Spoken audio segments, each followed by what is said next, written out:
Ooh, don't. Ooh, do not drop out on me now, brain. Tis the. Season? No. Fucking whatever. Forget it. It's dead and Who gone. who said it? Who said it? Oh, me. All, Oh, all it's I, a quote from all I, yourself. all You I came. quote is me. Okay. That's how you know it's good because I can't remember what I myself say. But how are we doing aside from tired? Good. It's like relaxed, tired, I guess, over here. Hmm. Just like I gotta go back to work after this, but I can at least unwind for 5 hours and have a super long lunch. So, Hmm. something In rather time, interesting. midday. I wonder how I would handle that. Interesting. But good, good. Maybe treat yourself to some, steeped tea and an Oreo digestive. No, no Oreo this time. I have actual tea biscuits. I sorted the pack of I got rid of the stale top ones. Um, tea though. Guys, there's Where? something weird going on right now. I'm very confused at Discord. Hmm? I I pinged Jeremy and Juniper, but something very strange occurred when I was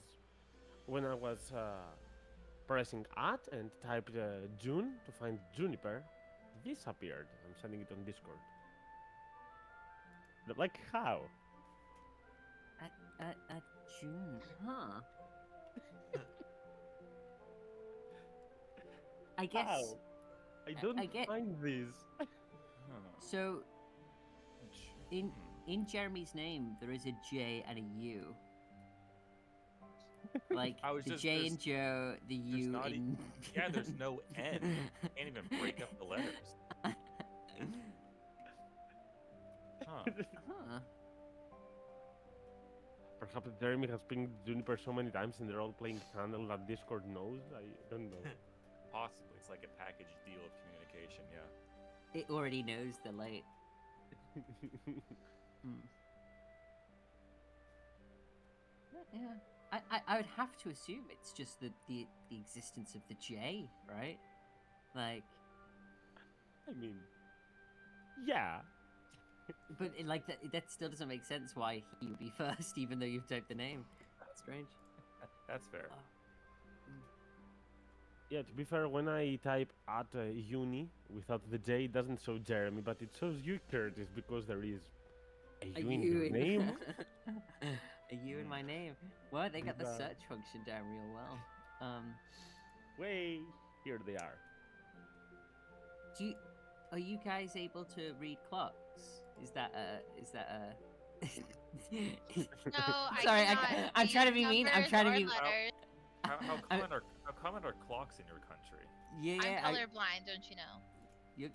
You're colorblind. What colors are you Colorblind. blind of? Numbers.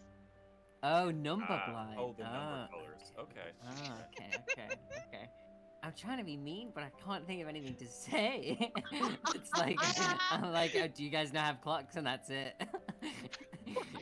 My job In is this done. world, no. That's Yeah, so very yeah. British of you. I should be. I Isn't should it? be like I have overflowing with insults. See, I have the I intent to feel be like it's mean, but I appropriate can't enough. get anything.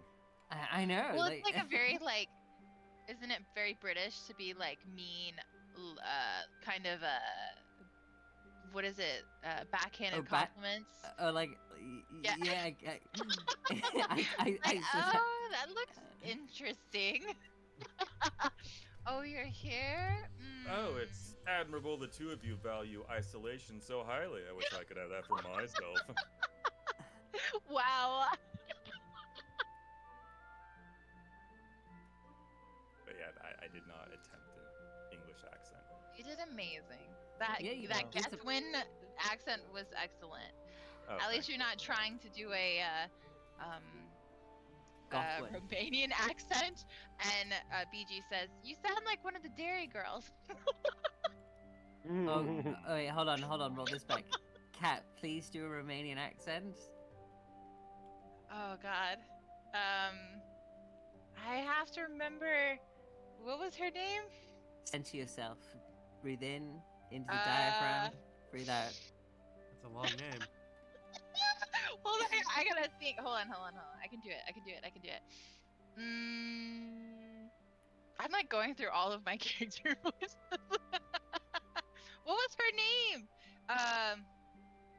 Who? Oh Who? my god. Who?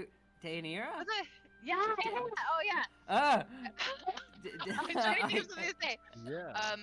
Very cool. Welcome. I can wipe your windows. I'm Daenerys.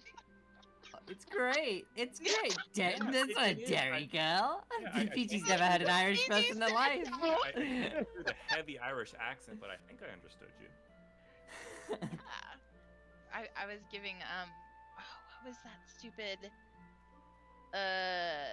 oh never mind. I lost it. Oh well. Can you say can Lady Daenerys say 33 and a third in her accent? I don't know. I'd probably be doing that wrong, right? Like mm, it, the time is I don't know, I couldn't do it. Just It's okay. You don't have to. 13 hours.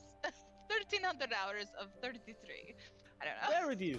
Yeah, that's fair. That's Yeah, fair. that's it. yeah, because if an Irish person says that, it sounds like they're saying turd. So they say 33 and a turd. 33. Oh my god.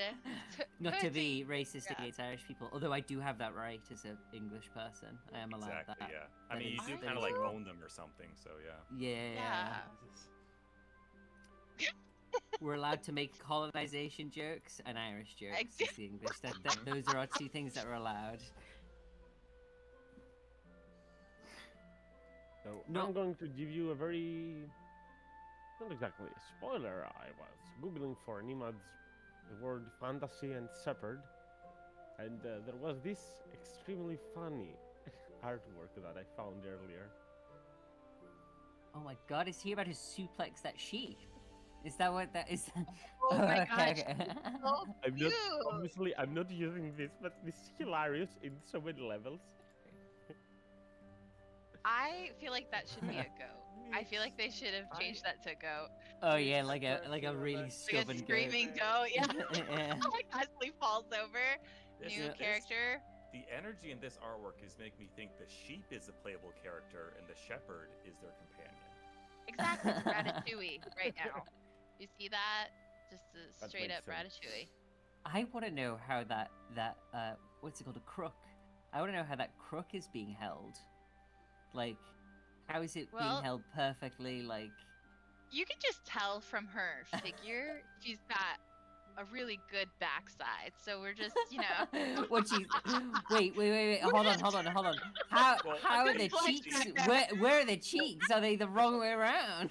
Yeah, that's what I was gonna say. Is you know, Firm Irish potato clip back there, and it just, you know, Irish- like they. Irish farmer with Irish farmer anatomy, specifically the hills lie horizontally, if you get my meaning. So that works out. Yeah.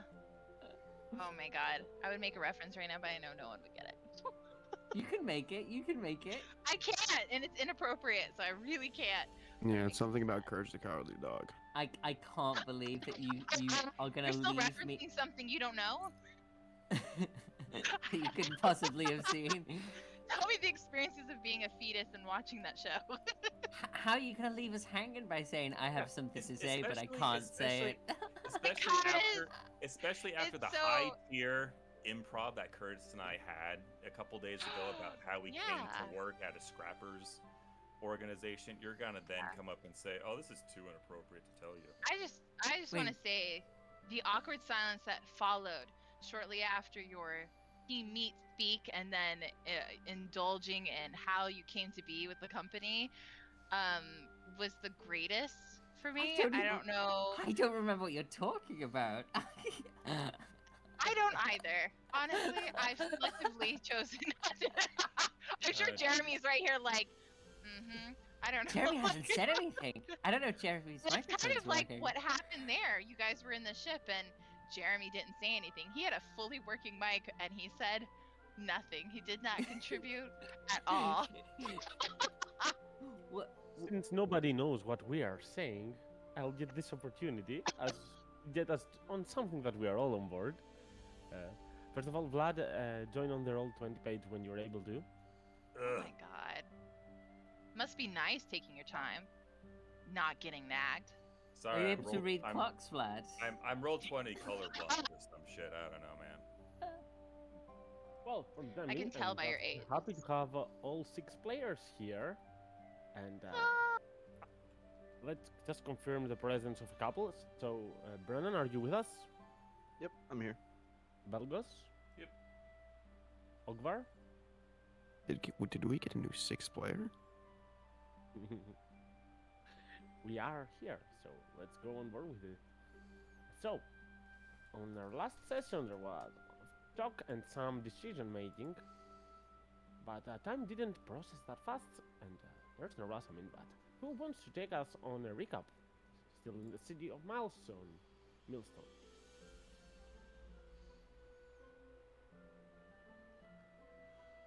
Volunteers. I guess. Oh, so go ahead. Mm-hmm. Go for it.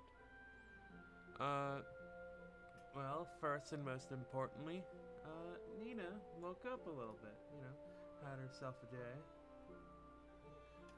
Where she had normally been confined to her bed for a rather while. She's been having it turns out she's been having rather strange nightmares throughout most of the time where she was incapacitated. Nightmares of her falling into water, ending at the bottom of the cold, dark sea. With surrounding her being lots of corpses, bodies chained to the sea floor. Always in the distance is a woman looking to her, pleading for help. Let's see. After that, Kaena and Belgos once again discussed the future and the tournament, confiding about her reluctance for certain traditions before giving Belgos a necklace to give Ogvar, which had a dog's tooth on it. Toby heads over to Locke's house and speaks to Nina, wanting to know where Locke is. And as they speak, he asks Nina if she can keep a secret, to which he tells her about his father and the men's substance abuse. He tells her that he knows Locke has been talking to his father and wants to know if Nina has suffered due to Locke's substance abuse. Which he's been getting a lot better. I don't know if he's actually I don't know if he's taken anything recently, but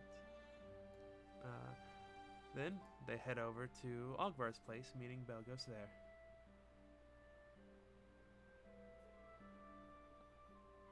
I know that BG, I did miss the first session, so it might. So this is probably No the worries. 99th session, actually. Mhm. Let's see. Anyways, they meet they head over to Ogvar's place where they meet Belgos, to where Belgos sends Toby over to the arena, as that is where Locke was. Ogvar lets us in with taking the necklace from Belgos. And everyone talks about the Slod and the threat they pose, which is the first time that Belgos hears about this. About midway through the meeting, Belgos heads back to their temple, with the rest of the group once again discussing Nina and her health and how to help. Juniper wants to slip her some blood without her consent, and a lot of people are thinking, maybe. A lot of people are not particularly happy. Many of us are not particularly happy about the situation, but Nina is very insistent about no blood. That is not a good thing. And Belgos casted Commune in order to get some information from Jergal, asking, "Do you know when the Slod will attack?" Jergal or whatever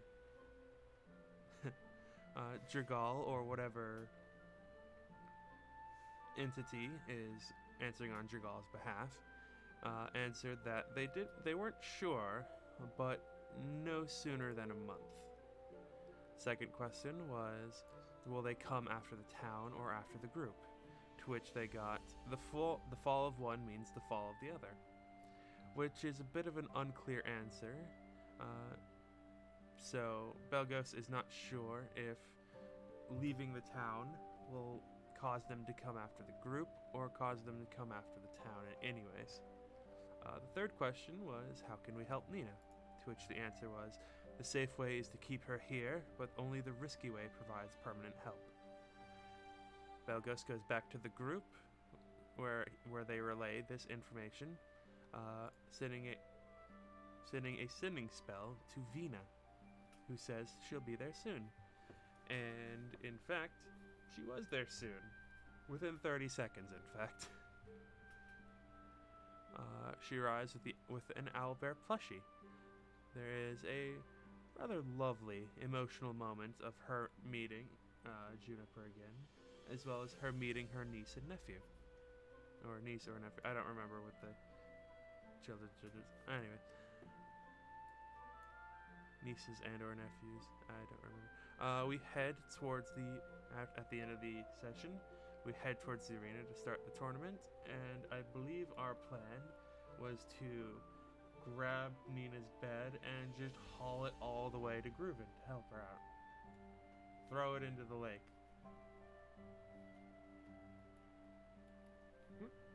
That's pretty much it. There are some little details here and there, but you've got more than the gist of it. Have your inspiration. As indeed, on our last session we did discuss about the sluddy thread a lot, but knowing that it's not imminent by the means of like we're being ambushed in a day or two, but more like we have to be prepared at the time of our lives. And Nina being in a pretty bad state recently, it seems that Juniper, Ogre and the rest have convinced her that we need to act upon it. We need to do something to cure this permanently, knowing that even though it's risky, it will yield the best results. And of course, if there is a risk involved, who's better than Death's Ward? Nonetheless, the arena games of the teenagers are starting soon enough, though Vina seems to have arrived exactly at that moment, mostly wishing to relax a little bit and talk with Juniper, but as she has entered the room and she has just met the children, Vina will say, sister, I mean, if you want us to go to the arena, I don't want to delay you or hold you back. I mean, I'm gonna be staying for the night, so... Oh, I you didn't are? ask. Can I stay for the night? No, of course you can. Of course you can. I mean, if you're gonna stay, then then that shouldn't be an issue for us to go and watch the fight thing, and then we can talk after. Sure. Do you have a spare room for me to leave my backpack and stuff? Actually, Alvar can show you, right, Alvar? Yeah, we have some upstairs. Getting ready for when kids are big enough. Right. As they start moving, lead the way. Nice house you got there. Did you build it yourself? No, we actually had this guy named after Rubble do it. You know, will seem confused for a moment at the mention of debris. But yeah, she will head, leave your stuff upstairs, while all of you get a little bit prepared to head to the arena. In the meantime, inside the arena, Locke, you are there with Kaina, making sure that everything is going alright.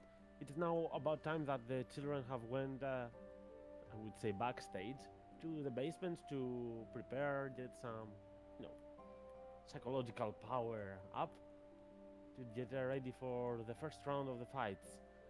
It's not much, it's just 8 children, so it's just a bracket of 8 for quarterfinals, semifinals, and finals, that sort of stuff.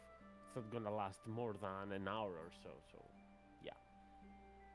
Kana will come closer to you and will say, I guess the blood moon waits. What is upon us? You know, cold, the snow, all this.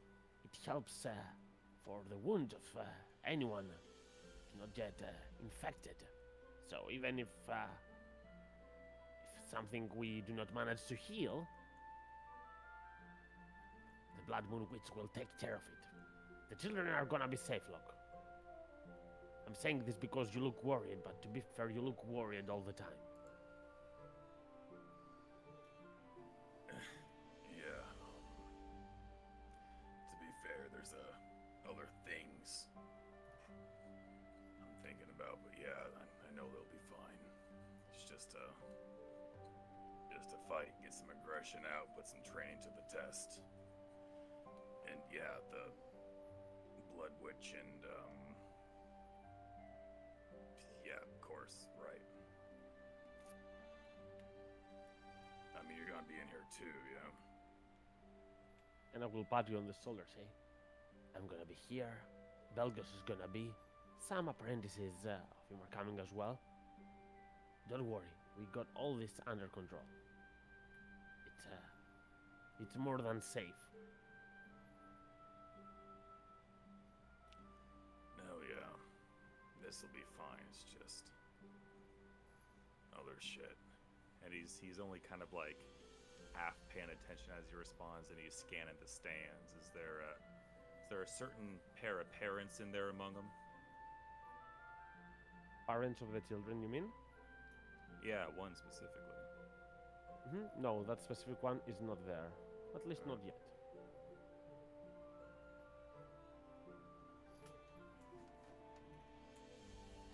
Yeah, but no, it'll be good. Yeah. Who we got fucking first? What? How we doing this? Is this fucking all gonna say some shit, or what's going on here?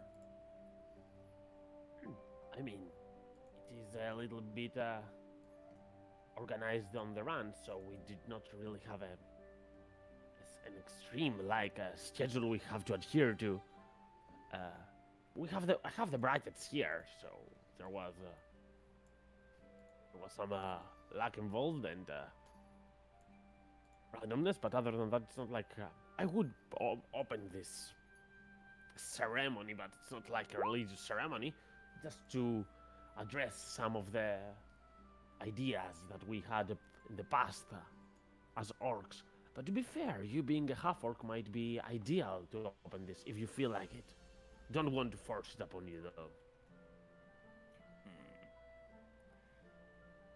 No, you know what? I'll take the opportunity. Oh, fuck. You know what? Yeah, I know something else to do. Hold that thought. I need to go get a table. But yeah, I'll say some shit at the front, too. Right. Whatever you gotta do, be here in half an hour or so. I don't think we will delay it more than that. People are already coming. Yeah, alright. Locke's gonna leave it to find a table. I'm not gonna go you through a quest to find a table. I'm sure that you will be able to find a table. Alright, I appreciate that. In the meantime, Brennan, Lupa, Ogvar, Juniper, all of you feel free to move towards the arena, as Belgos as well. You enter, you're going to see two of your apprentices with those tokens standing on the areas, being ready on the watch out. I assume, Ogvar, you're taking the children with you? Yeah, I'll snag up the kiddos. Alright, I'll put them right here. Not alone, I assume, but...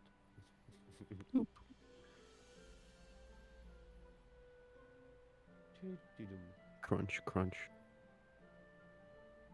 Alright, for this tournament, just to make it a little bit easier for you, because I don't want you to remember a billion names, we have these contestants: Samantha, Mike, McTheer, Toby, and 4 more, okay?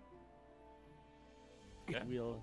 I'm not going to give them What were those guys' names probably again? give them placeholder names, but I don't want to get it more confused than already. Those are already several characters. And yeah, they are right now in the basements and preparing themselves for some of the fights.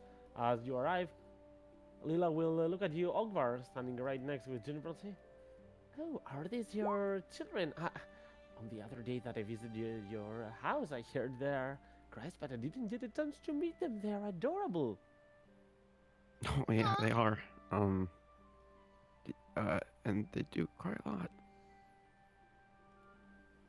Well, I mean, not that much or anything. They're pretty good. Well, children do cry a lot sometimes. Some others do not. It doesn't matter. It's just how things are. Are you faring well? Are you tired? Very tired, actually. I would say more tired than we were when Mother was around. Oh, I mean, I suppose um, it's. I guess it's refreshing though, It is. It's a different kind of tired. watching them grow. Oh no, I get it. When I some days I might be tired working. Some other days I might be tired from doing stuff I like. I still get tired, but it's the good kind of tired. What kind of things do you like? What kind of things do you do in your spare time? I, um, I mean, I know it's not a fair comparison to compare your my hobbies with your children.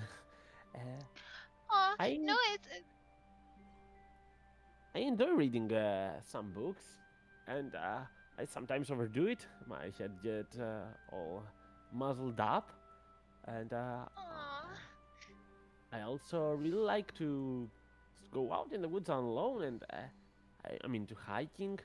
And you know, at the end of the day, usually my legs are going to be stiff. I might be having trouble walking if I overdo it, but I like it. I enjoy it. Oh.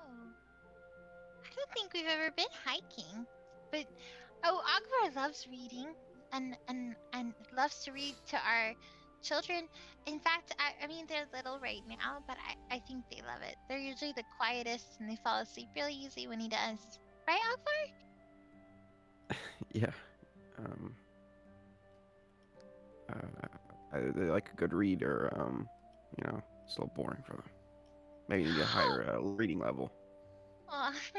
That's- um, they're gonna be fast learners like Ogvar, I'm sure of it. But oh, we can show you our book. We have a book now, and we put your name in it, right, Ogvar? We can show her. We can show you. It's so pretty. Nina and Locke gave it to us, and it's supposed to. Well, I'll show you when everything's done and all. Oh.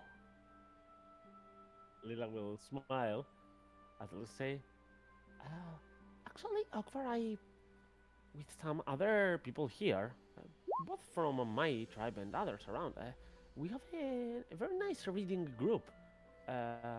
You know, we gather at my house and get to read some books, do some research, drink a cup of tea, and perhaps discuss about our readings. If you would like to join us one day, you would be most welcome. Oh.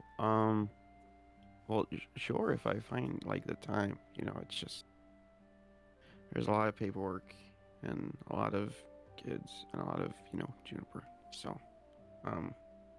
not that that's a bad thing. I love it all. What I mean is like I'll come if like if I find the time. Do you know what like book you guys are gonna be reading next? It's all right. There is no rush. These days, I personally was reading some poetry. There is a very famous bard from Midland called Nelval Fenian that writes stories with such lyricism. It's really cool. But it's not like we are all reading the same stuff. My friend's into herbalism these days and is reading mostly about herbs that grow up in exotic lands like Grooven and Vothen. For Vothen especially, there is not much known, but there was recently an interesting fellow that documented some stuff about herbs and terrariums. I heard at Hmm. least. Nonetheless, Albert there looks is no rush. incredibly I interested. mean, we have settled now with our roots in this place, and supposedly we are keeping this tradition for quite some time. So yeah, so it's mine. Vina will look at you, Juniper, and will say, "Have you picked up reading as well?" Oh,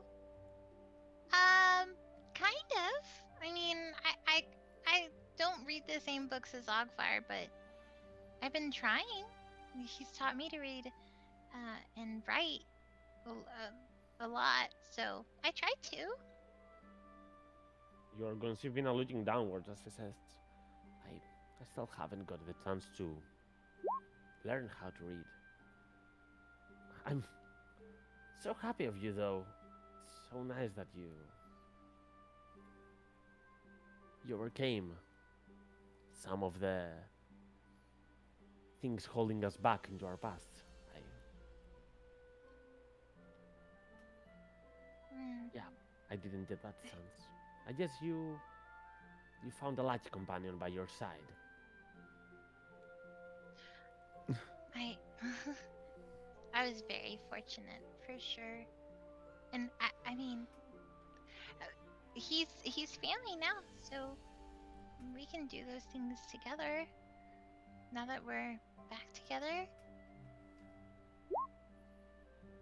Um, or Juniper could teach you. I mean, she's learned like really quickly.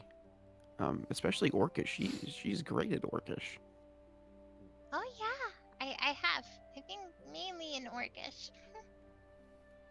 Mister, I appreciate it, but as first, I know you have things going on for you. I don't know what things, but you don't have the eyes of someone that will just stay here for the rest of their lives, just you know, reading stuff, teaching others.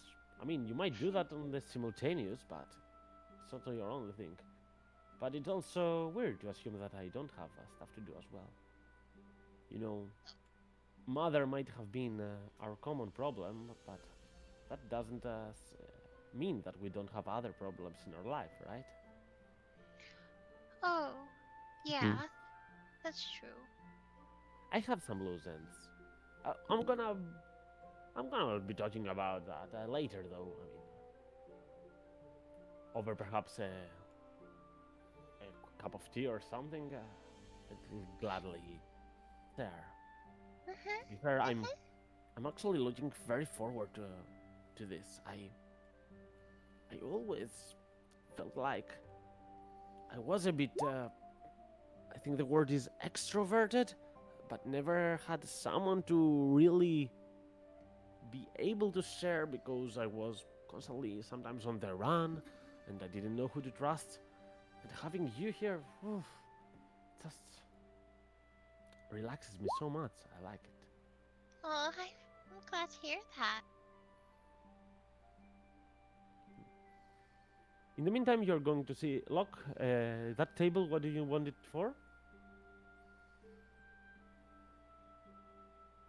Locke is going to put it in the center of the arena and kind of stand next to it, just waiting for all this stuff to start and people to settle in, whatever. He's gonna Mhm. karate chop it in half. No. And it feels about time for things to be great as Kaina will look at you and she will say, I think it's about time to begin the games. Are you ready? Yeah. Yeah, let's kick this shit off. As Kaina will take a step closer to you, just stand up tall and look at the crowd around as you're going to see. Most of the people are going to go silent as both she and yourself are drawing their attention, and they will start just watching at the center towards you on table. All right. I'm apparently a fantastic fucking public speaker, so listen up. what we're gonna be doing for the next couple hours, what it's gonna look like is a bunch of kids fighting each other and seeing who's gonna come out on top. And yeah, at the bones of it, that's what it's gonna be. But the thing I want you all to recognize during all this is that these 8 kids here, Toby, MacTheer, Sam, the others, these are the first kids in Millstone. The first youth of this fucking concept that 2 kids just thought up of one day and put it into practicality. You know, there ain't no village that's gonna grow if they're all the same race. They just keep doing the shit that their forefathers have done. There ain't no strength that's gonna be gotten if there's no conflict. Because everyone living with the same idea just stagnates. Because that's all they fucking know. But here in Millstone is something fucking different. You got people who don't normally want to live together doing it and being friends. And sure, that ain't a hard concept on paper. But when you actually do it, and it actually works out, that's where people learn and grow in different ways they didn't even fucking think of, let alone a year ago. And these 8 kids are gonna keep carrying on this fucking concept of Millstone wherever they go, whether they stay here or go off to other fucking continents or corners of this one. And so what they're doing today is just another step into coming into their own. Growing up in this different kind of life. And now I ain't gonna forego it too much because we all want to see some good fights go on. But just remember that these are the future of what you all came to live in. And they all want to show you that they can do fucking things for themselves. Alright, now I'll end it off with opening the first round. Juniper! Yeah? Get down here! Uh-oh. So awkwardly, like, pat the kids and move down. Yeah, Lock? And as he comes forward, Juniper's gonna grab her by the hips and put her on top of the table. Oh no! Oh, what do I gotta say? Kinda will look at you, Fucking know Juniper. you've done it before. Kinda will give you the brackets as you are going to see the first match is Murgal versus Mitya. Oh, but I don't even know these people. Hey, the kids here in Sorry. town. Make it up and start it. Let's go. Hi everyone, my name's Juniper. My husband's over there. And she points to Akbar. And those are my 2 children. Oren, he's a purple one, and then there's Poppy, who's like, she looks a lot like her dad. Anyways, this is, what were their names again? It's Murgle. It's Murgle and fucking, hey, Canna. Murgle and who? This is Murgle, and this Murgle and Mike. Come on. first Mike, and they seem like fantastic people, and hopefully, you know, it's a good fight, and everybody enjoys themselves, and stays safe, and, anyways, have a great fight! She'll just reluctantly get down from the table. Woo! People will start uploading there. I feel like I should. Am I doing that again? No, you're good. Okay. Just wanted to annoy you for this. All right. Locke's gonna throw the table in the back. All right, Murgle, Mike, get on opposite ends. Rest of you, piss off to the basements. Get ready. And indeed, the rest are going to piss off to the basements. That was really good. Aw, thanks. As indeed, you're going to see Mitya and Murgal standing up right there. sitting on some combat positions, having some weighted but not sharpened swords and weapons that could prove fatal to anyone. But obviously, those are a bit more powerful than your normal practice weapons. After all, you're going to see Kaina, being a healer, seeming quite relaxed, knowing that both C and Belgos have managed to put on some death ward on the children to make sure that even if something goes wrong, even in that, we have a failsafe. As Belgos, I assume you will be inside the arena as well, right? Yes. Mm-hmm. Kaina will give towards you a look just to confirm that everything is all right and ready. As you are going to see this man there. All right, everyone has been informed of the rules that you need to follow inside the arena. And our first match, Murgal vs. Mite, begins in 3, 2, 1, fight! As you're going to see Mite seeming a little bit nervous, Murgal will immediately let loose of a war cry, "Ah!" and rush towards them. Murgal seems to be having a more monkish fighting style, fighting with its own bare fists and having a combat position that is not exactly similar to Locke's, but obviously might remind him of some techniques that he has learned in the past. Mitch, on the other hand, will take on quarterstaff and immediately try to slam backwards, making Murgal trip, but doing a very good stumble and rolling. He will be able to dodge that strike and strike back at Mitch's back. Mitch will fall a little bit downwards towards the side, as both the children will grunt as they start catching on their breaths. The people around are a bit odd as they're on. Oh, are they really children? Those are quite experienced moves. Perhaps this wasn't a bad idea after all. As Murgal will say, Mite, I have never lost a fight to you before. What makes you think that I'm gonna lose now?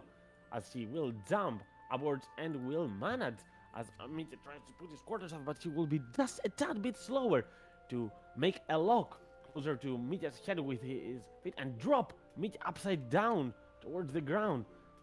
Mite will be struggling a little bit as he falls prone and a little bit bloodied to the sides, as Murgal will not give him any moment to catch his breath, as Mite will take its quarterstaff and block a knee strike towards him and says, "Things have changed. I'm a sailor now." As he will overcome all of his strength, and Murgal will be stumbling backwards. But to be fair, for everyone watching this, it feels like Mite is strong, but he is quite inexperienced in combat. He doesn't feel like able to continue a lot. While Murgal seems to have practiced a little bit more on combat techniques. As both Kaina and Belgos are overlooking this, it doesn't seem like any of those weapons that those children have could inflict fatal threats, which makes it even better and safer for the doctors that are watching there. Mite is going to take a step backwards, and then he is going to look towards Brennan. It feels like Mite needs some reassurance. He is guarded, as Murgal seems to be having this courteous smile. "Come on, bring it on. I got you." As Mite looks and he seems to be a bit scared, uncertain. Feels like he isn't able to do it. And then he will nod towards Brennan and Lupa, and he will rush with all of his might. As he does so, It's going to be good, but unfortunately Murgal is going to be better, as he is going to manage to trip Mite down on the ground. As he goes there, he is going to go right on top of them and manage to completely restrain them down on the ground.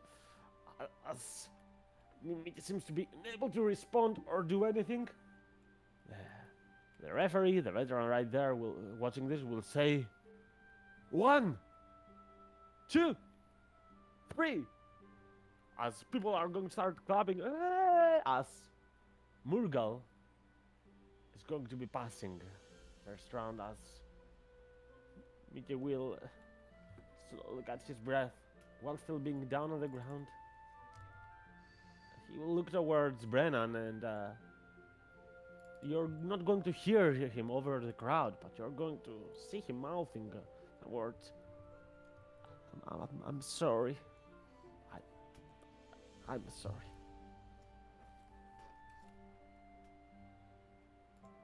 Osmike is going to be slowly returning to the backstage, but soon enough he is going to join upstairs as well. As Murgal will proceed the first round, I'm going to put him here with a green sign. Ooh, what a match! Yeah, did you see that move? I mean that tile with quarterstaff. Did you see his muscles? Oh my god, if he gets some good training, I'm sure this one will become so strong. Yeah, but the other one was so agile, I think Meteor could not even win him in 1,000 years. You know nothing. They're children. In 1,000 years, they will be so vastly different. It doesn't even matter. The Sama chatter goes on around as the second mat is ready to come up. As you are going to see Toby and Zafira.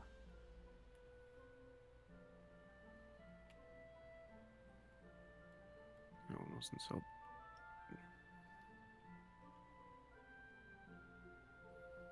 As those two children come up, obviously they are teenagers, they look like it, but to be fair, Toby's energy is a bit scary. Such intensity brings down a seriousness to the crowd. As Zafira looks at him, Toby? Hey, I can see that look. Don't murder me, please. Toby will, being quite tense, he will smile for a moment. Sorry, just trying to get into the mood, into the zone. As he is going to lower his combat stance, just a little bit, not much, but his body weight, its center, it's going to shift a little bit lower. His fists going outside. Murgal had a brawling style, but this one is different. It is much more similar to the one you found earlier in one of your friends. For those of you that have known him a long time, even though he didn't get a lot of lessons, he clearly has some kind of intensity, similar to a fellow that you've known for quite some time. Zafira, on the other hand, will take outside a sword, as is quite elegant with it, seem to have some kind of Elvis training or some sorts. Say, alright, I'm not sure if I can win you, Toby, but I'm certain that I'm going to provide a good fight. Bring it on, Zafira. As 3, 2, 1, go! And everyone will start rushing as Zafira will take a step. What the hell? It even got this. Toby will immediately rush and will go for a strike, but Zafira will sidestep immediately.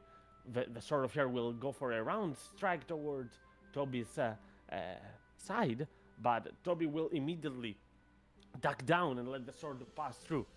Immediately on the next moment, going for a roundhouse kick, trying to disarm Zafira as he kicks her arm, but she's going to hold the sword with all her strength as he goes like, ow! That did hurt, but that sword is not leaving my arms until I lose. Well spoken, until you lose. As Toby will start rushing towards there and will start storming Zafira with strike after another strike. Zafira is still chipping on the defense, but she is going to be slowly but steadily overwhelmed by the amount of strikes. For those watching this, Toby doesn't seem to be exactly strong, but it feels like this is a match between someone giving the 100% of their potential versus someone that is not. And Toby is giving even more than 100% of their potential, being intensely focused, like being in the zone and trying to focus all their strikes, trying to see any weakness in the defense of the other one. And in the end, Toby will manage to drop the sword of Zafira onto the ground, as he will manage to make a very solid strike closer to your shoulder, as Zafira will fall down on the ground. As Toby will say, it was a nice match, Zafira, indeed. Do you concede? As Zafira will smile, say, never! As he will tumble immediately, reach for the sword, and will try to make a swing closer to Toby's chest, but Toby will be quick and will clap towards the sword and will catch the grip before he manages to provide momentum to it and throw it to the side, as he will immediately then use this twist to get on top of Zafira and take her down, like disallowing her from any movement and providing a convincing victory on his behalf. 1, 2, 3, we have a winner! Ooh. Clap, clap, clap, clap. As Toby wins, and Toby will be fighting Murgle in the second round, but before that, we have 2 more rounds to go with Lenia going versus Samantha and Macthir versus Grice. We're going to be resuming shortly after a short 5-minute break. As the veteran is going to start moving around, trying to find Ogvar. And as in the other arenas that we've arranged in the past, we're trying to provide some kind of showmanship, in order for people to want to keep attending. If you have any feedback, afterwards, of course, or now, feel free to say about this. We're not gonna drag this long, though. I know this is more for children to blow off some steam and less for us providing a spectacle. But since a spectacle is provided and people are gathered, we thought like going that path. Showmanship in what way do you mean? I mean, all this that is doing is not done in a closed arena that nobody has visibility. So we'd like for this to be seen as a show, because if not many people come, it is risky that even accidents might happen among the children. While if there are a lot of watchers able around and people knowing that if anything goes off track, the grown-ups might intervene. It makes for a safer atmosphere. So we thought we introduce elements like forced cheering from some of us. I mean, most of us initiate the clapping for the time being, to be fair. But people seem to follow and, some talks, some small breaks to build up tension, that stuff. Oh, okay. Yeah, all right. I was worried you're gonna ask about a clown or something. I wasn't thinking about that. But yeah, that makes sense.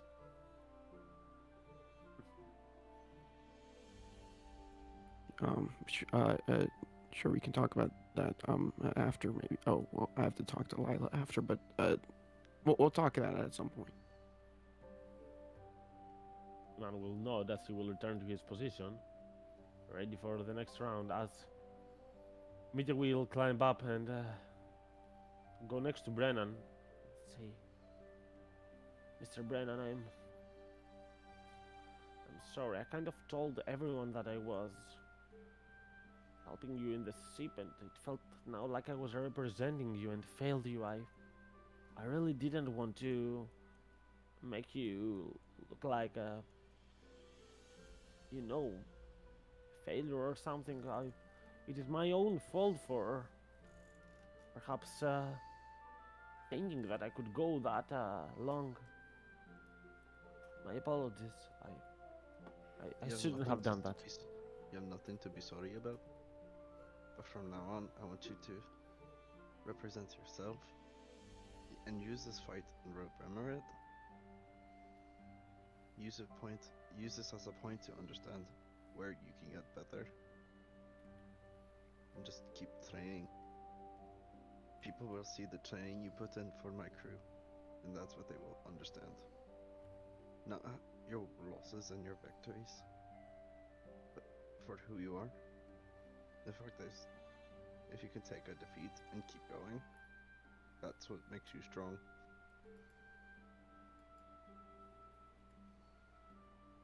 Mija will cry a little bit. Sorry, but I don't think I can focus right now on 100% of what you're saying. But I think I get it. No, Mija, It's alright. you don't have to It's cry alright. about this. You can do this the next time. Look at me. You will be better in the future. I will help you there. I will help you find the help you need. I'm your captain now. That's my job.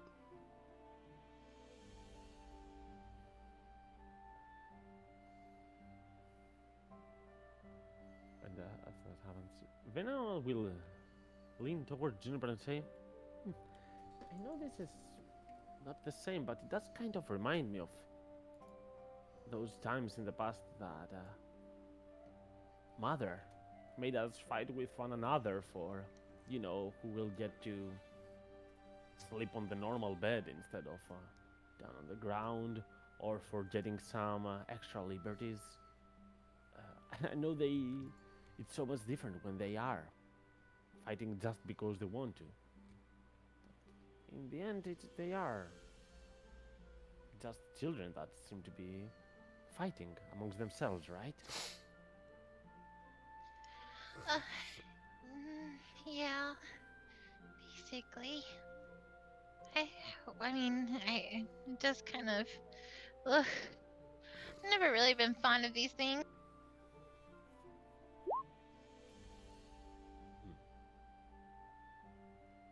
Yeah, I guess it does bring back some troubling memories. But as long as they are willing, it's different. I mean, it is. It's just, I don't know. You're right. It's just a little too similar to things. But they want to. They're motivated, and as long as they're not doing it for the wrong reasons, I guess that's what really matters. It's controlled.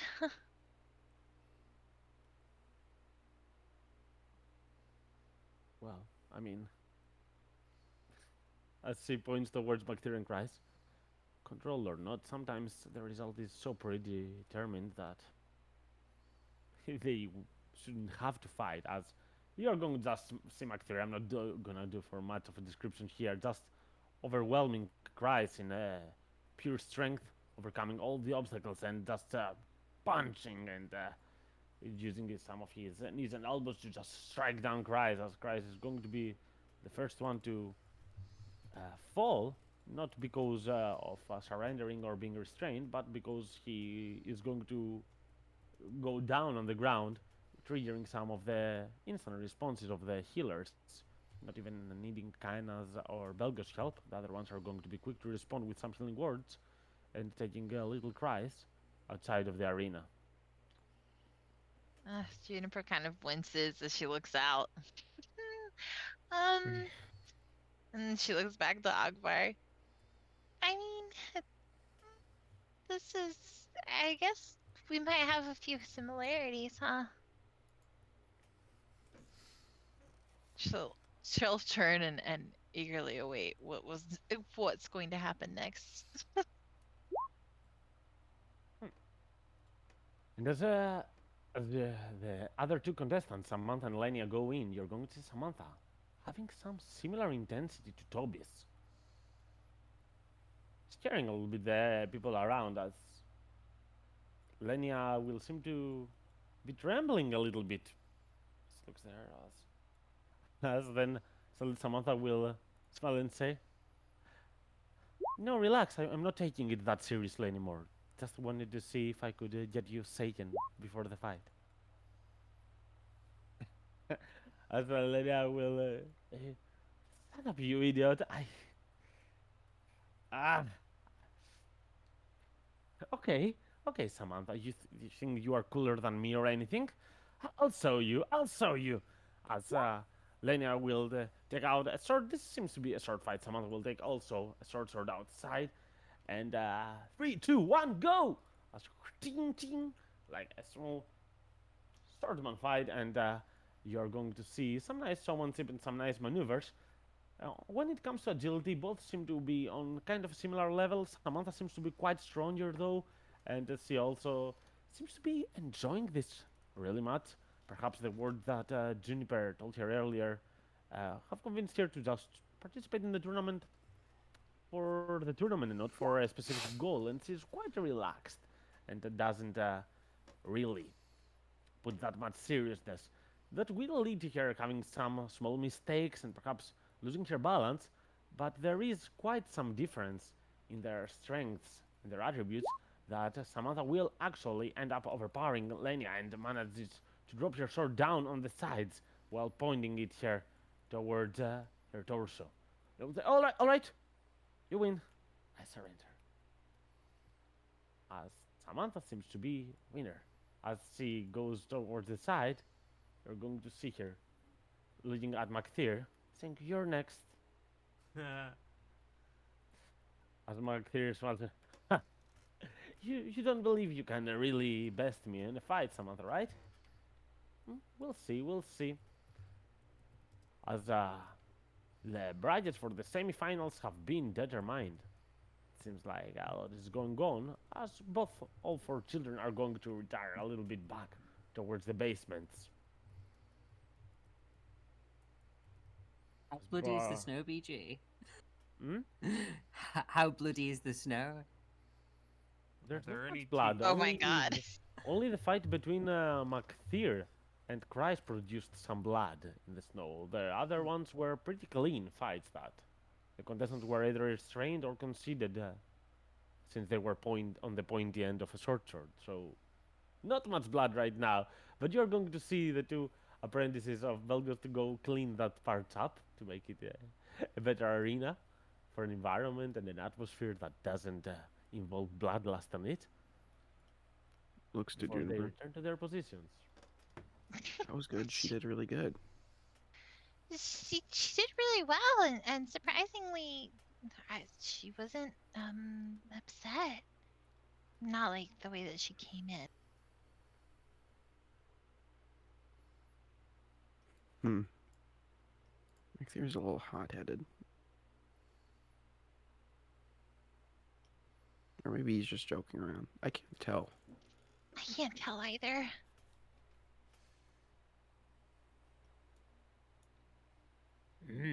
You're going to see some of the parents looking at this.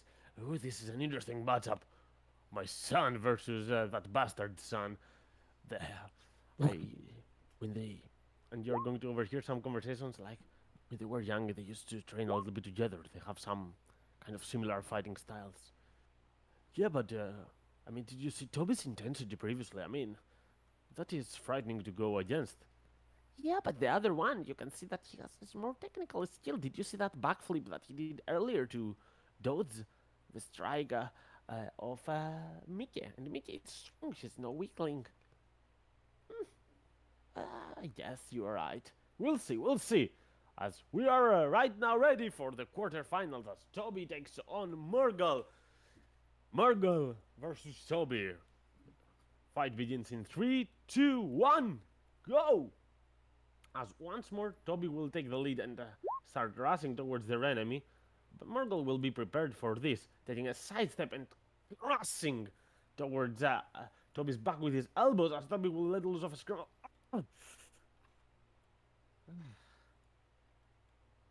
They're going to take some steps, taking some distance, as Murgle strikes to have been able to draw first blood right there on that fight.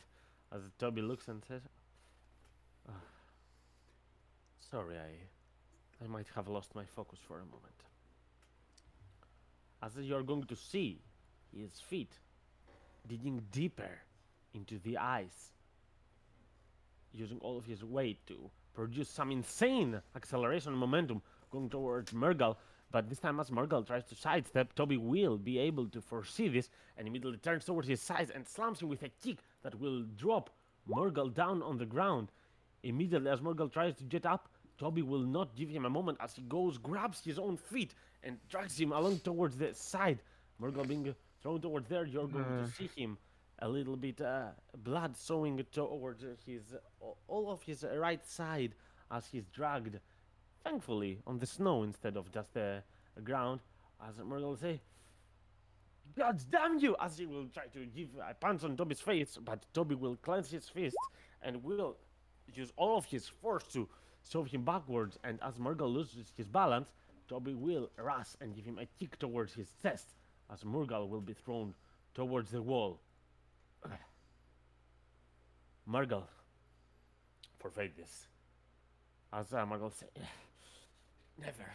As he will take some of his weight back on his back to lean on and jump forward. But the moment that he jumps forward, Toby will be very close to him, already prepared, and will grab him off his waist and shove him backward on the ground, with his head lying first, as Murgle will be knocked out.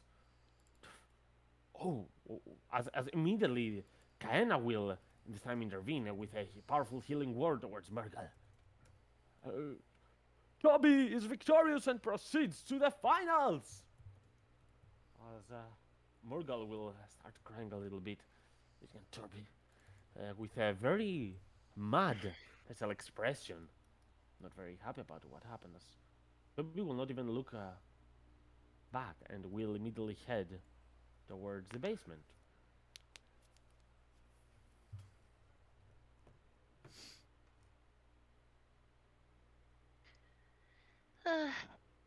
How do you feel about that, Awkward? It's embarrassing. I can understand this kid's anger. As Murgle gets up there, Brennan, you're gonna overhear a parent saying to Murgle, "You had this, son. I mean, what was that? When you struck you on your left, this when you tumble towards the right. But you need to use all of your weight upward." "I know, Dad. Okay, I just couldn't. I just couldn't. Just let me be." As he will be immediately regretting saying those words, I'll say, and getting him a small hug and saying, "I'm sorry. You were amazing in the first round and the second one. It's okay. Next time you're gonna do better. Sorry." As Murgle will just nod, saying that a kind of support. And Toby, he was a strong kid. Really didn't expect it from him, from his stature, but he proved to be a really strong opponent. You have nothing to be ashamed of. You fought well, Murgle. Yeah, I did.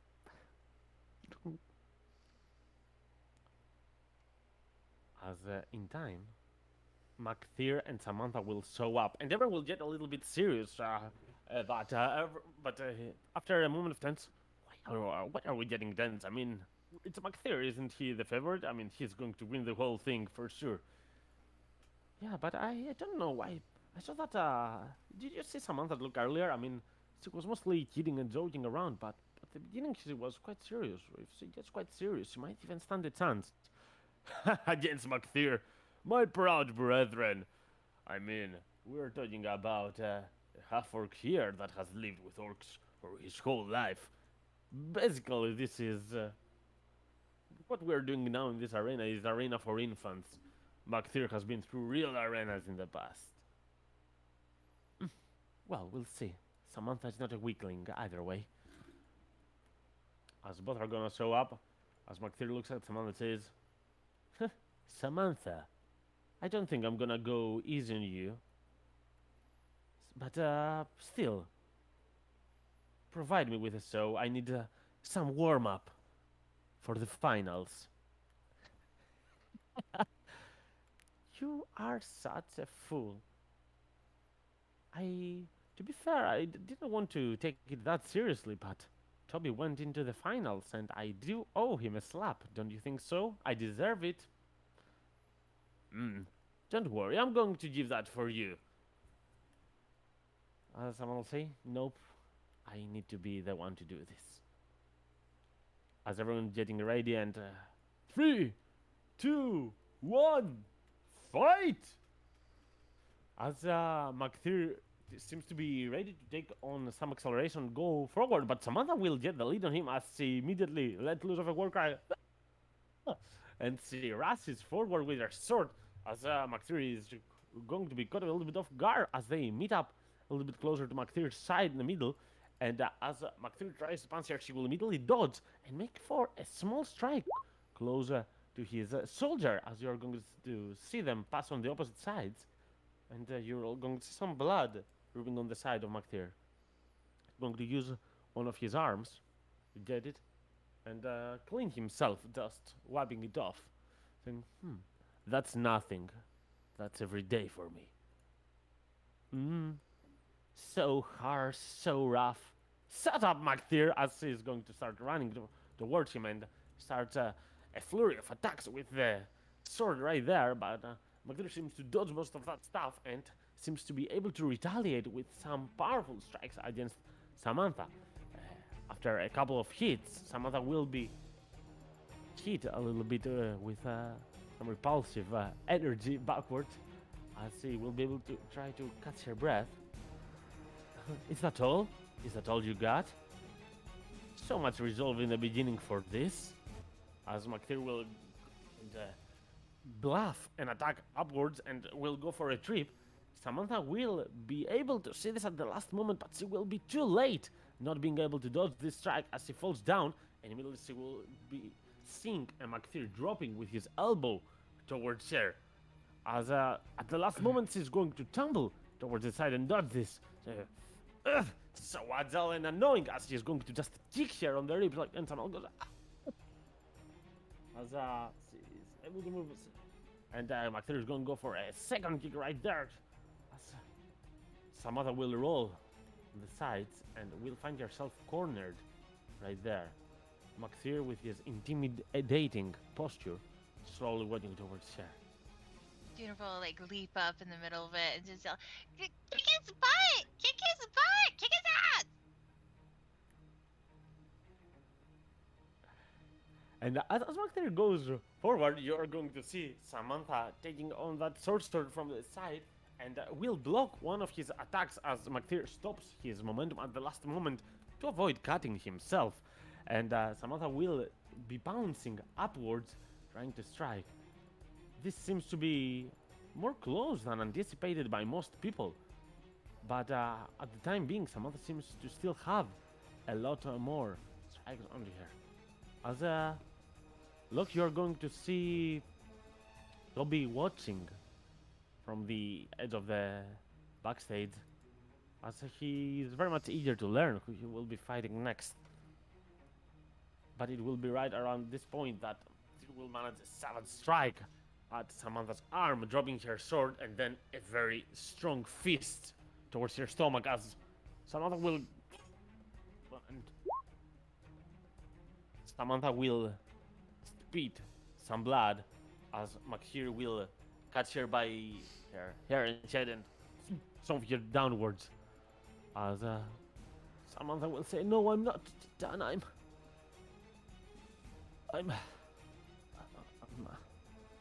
might be done." As she will fall a little bit unconscious there. As you're going to see that the last strike on her head seems to have been quite the injury, as kinda will look at Belgos and nod towards him to take care of her, as the veteran will announce, "McTheer is victorious and proceeds to the next round."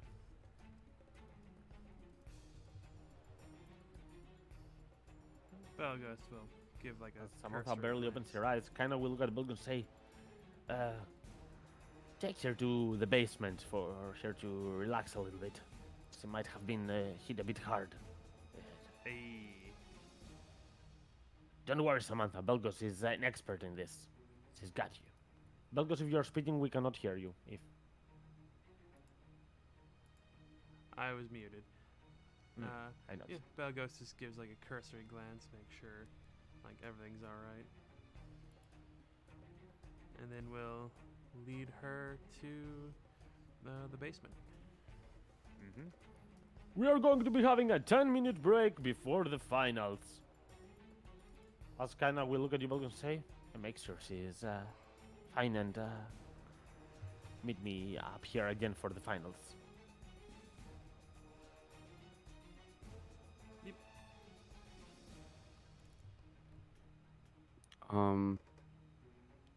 I think as Macthier is leaving the field, Aquar is going to speak telepathically into their head without warning. And say, subdue, not maim. Please. Macthier, being in the intensity of the fight for one moment, he's going to be surprised listening to this, but he will search for you in the crowd. I give a And give stern a small look.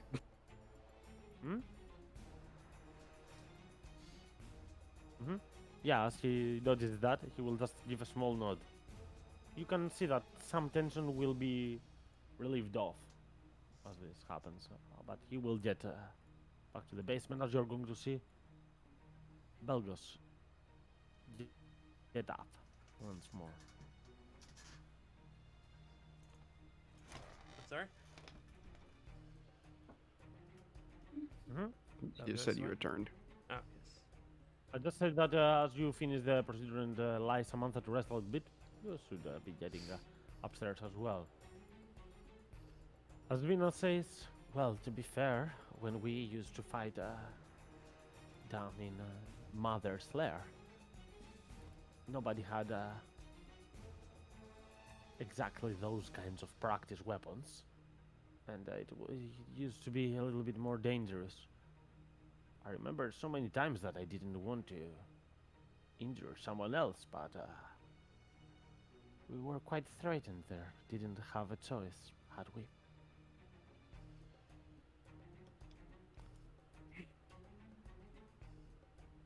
Well, it's... I don't think it matters. I think he should be not careful, but remorseful more. Not dragging people across the ring. Not showing their faces in the snow. It's more disrespectful than anything. It's not learning the fight. No, I understand what you're saying, but to be fair, this and real combat are quite different, right? You found yourselves cornered into the wall in the past, and your only option was to fight. There are no rules there. It's something else, fighting for your life. I more than understand that. Some also call like that. But it brings adrenaline to them. Something pumping up their bodies and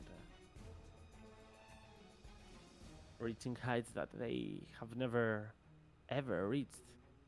Even when they used the most potent drugs. But I don't know. Looks at Locke. Yeah, I think we have people that understand that too. I The just think that adrenaline if you part. get used to it, you become numb to so much stuff that it is not, you're losing your humanity in the end. I've seen that. I've faced that. Maybe. Perhaps after this. I don't even know what this is called, like a tournament. I should have a talk about humility as well.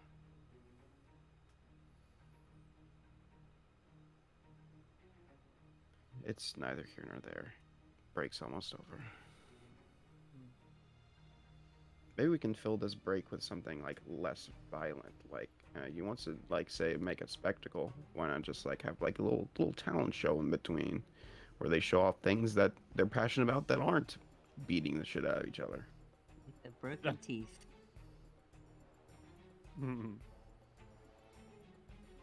Ribbon dancing over blood, yeah. And this is my front tooth that Saphira knocked out. And here in Milestone Arena, blood magic was founded.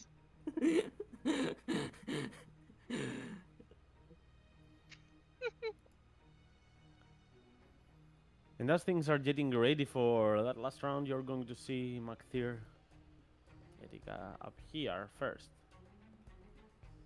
But you're going to see the veteran inspecting his clock right there.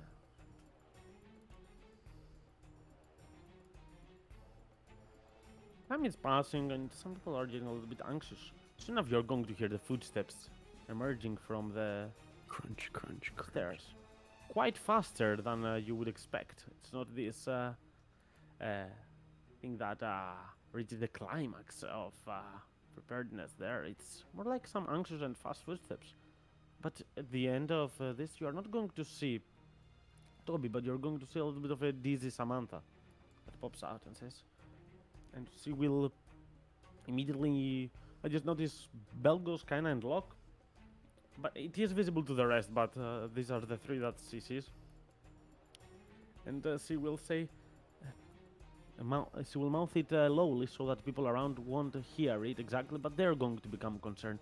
Something is wrong, please. Can someone come? Yeah. Something's Belgos wrong with will- Toby. Belgos will Lock head takes down. off. What's happening? Did you hear him, Jennifer? I can't make it out. Awkward looks worried. Should we go join? I'm a little worried about the babies, though. I didn't want to like rush in. I'm sure Locke has it handled. He says unconfidently after seeing the brutality. Uh, do you want me to go or do you want to go?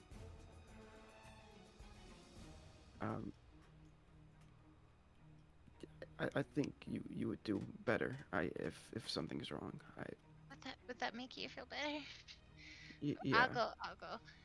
So Jennifer like give the babies a kiss and then race to where they are. I'm gonna put you, Juniper, on the map as well. I'm gonna give vision to all, but Okay. you're going to find a good moment when you want to be arriving. It's just going to be some seconds after the others. But for the beginning, Belgos and Locke are going there. As Kana will nod to Belgos, noting that everything will be under control on the top of the arena. As you rush down, as Samantha keeps on her pace and running, says, "I don't know what's happening. He suddenly."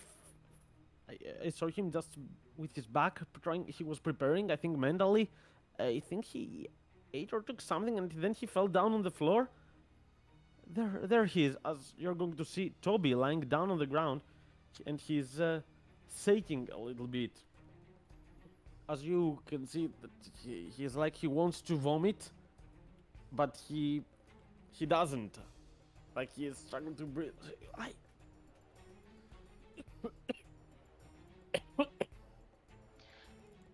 Juniper will kind of like put her hand on Locke's shoulder and be like, "What do you think it is?" Locke, I'm not going to ask you to make a check. Immediately as you see this, you remember some of the first times you saw dosage of this substance. Yeah. Auto 100.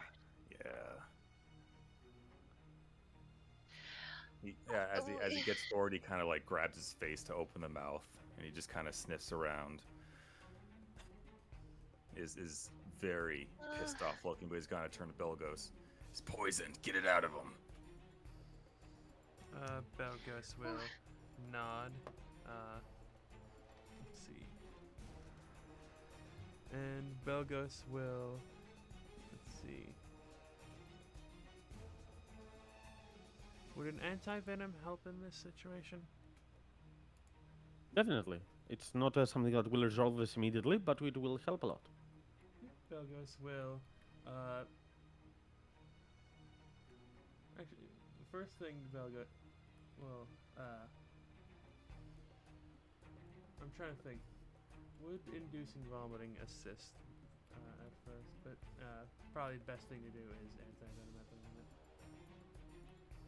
Yeah. Mhm. So It- yeah, it- Belgos will. With get- this Now let's medicine check, you understand that vomiting would help get some of the substance out of his body. Obviously. If you would want him to lower his body position a little bit to position him in a better state, Belgos will do that. Like, will induce vomiting a little bit first. Like, pour some ipecac into his, like a very small amount of ipecac into his mouth, and then after that, like after a few seconds of vomiting, give the anti-venom. As he vomits, Toby will say, "You're going to hear a pretty deep voice coming from himself, but he's struggling to speak, so its volume is quite low." As he says, I'm not afraid of him. I can best him. I can do this." And his eyes, they are totally wide open, and Juniper, with your high perceptive senses, you're going to see that there is a small vial that is still rolling a little bit on the ground, like it was just recently been used. Juniper will catch sight of it and whip her hand to point towards it, smacking like Locke against the chest. There it is! Pick it up, get it! With that 21 medicine, would Belgos know like what exactly this substance is? I wouldn't say exactly, but you understand that this is a psychoactive liquid, that like a drug. Ah, it's not a bad. Juniper would probably scramble and grab the bottle and start sniffing it to see what it is. Well, you've known Locke for quite some time to say that if you get a chance to inspect the liquid, you can understand what it is. You're not 100% certain, but seeing Locke's worried face, you can understand that this is Dream Lily. She just like, with all the tension in the world in her face, closes her eyes and takes like a deep breath and just like cracks that bottle in her hand. Locke, I told you this was gonna happen! We thought this was gonna happen! You warned us! Like, yeah, Shut the fuck up right now, Jennifer!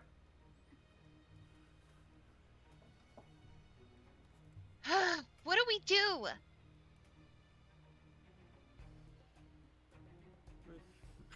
Did you get it out of him, Belgos?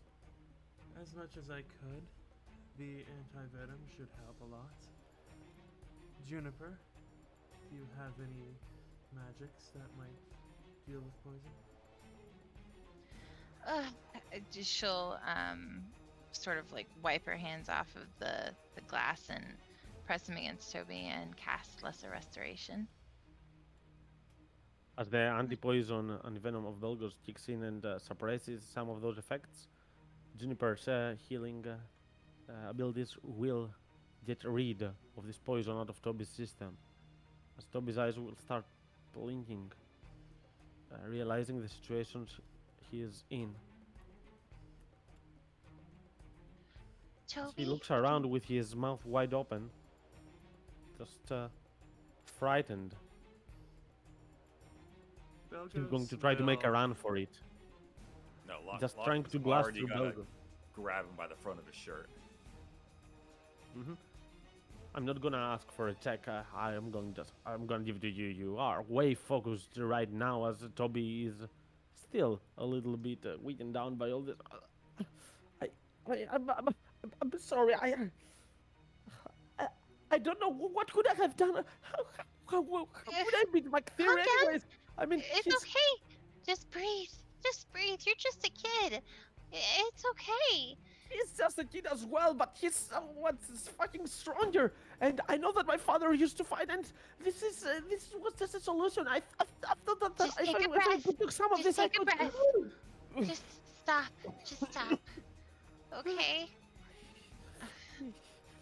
Belgos will just like very gently place a hand on the kid's shoulder and just ask, where?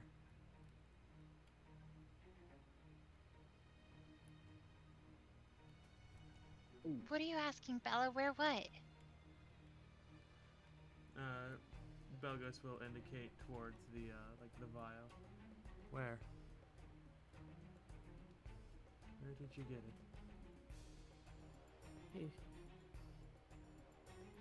Well, my father has a stash of those. I stole one while he was drunk. I don't think he would notice. I don't think he will notice unless you tell him, but I don't care if you want to tell him. Just a week ago I would be frightened instead of him, but I don't. This asshole, he can do whatever he wants. I think I'm just gonna run away and. No. Juniper will kind of like back up, and her eyes, her hands kind of like flailing at her side. She's like, "Locke,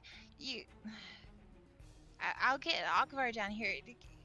You gotta do something about his dad. His dad's got a stash.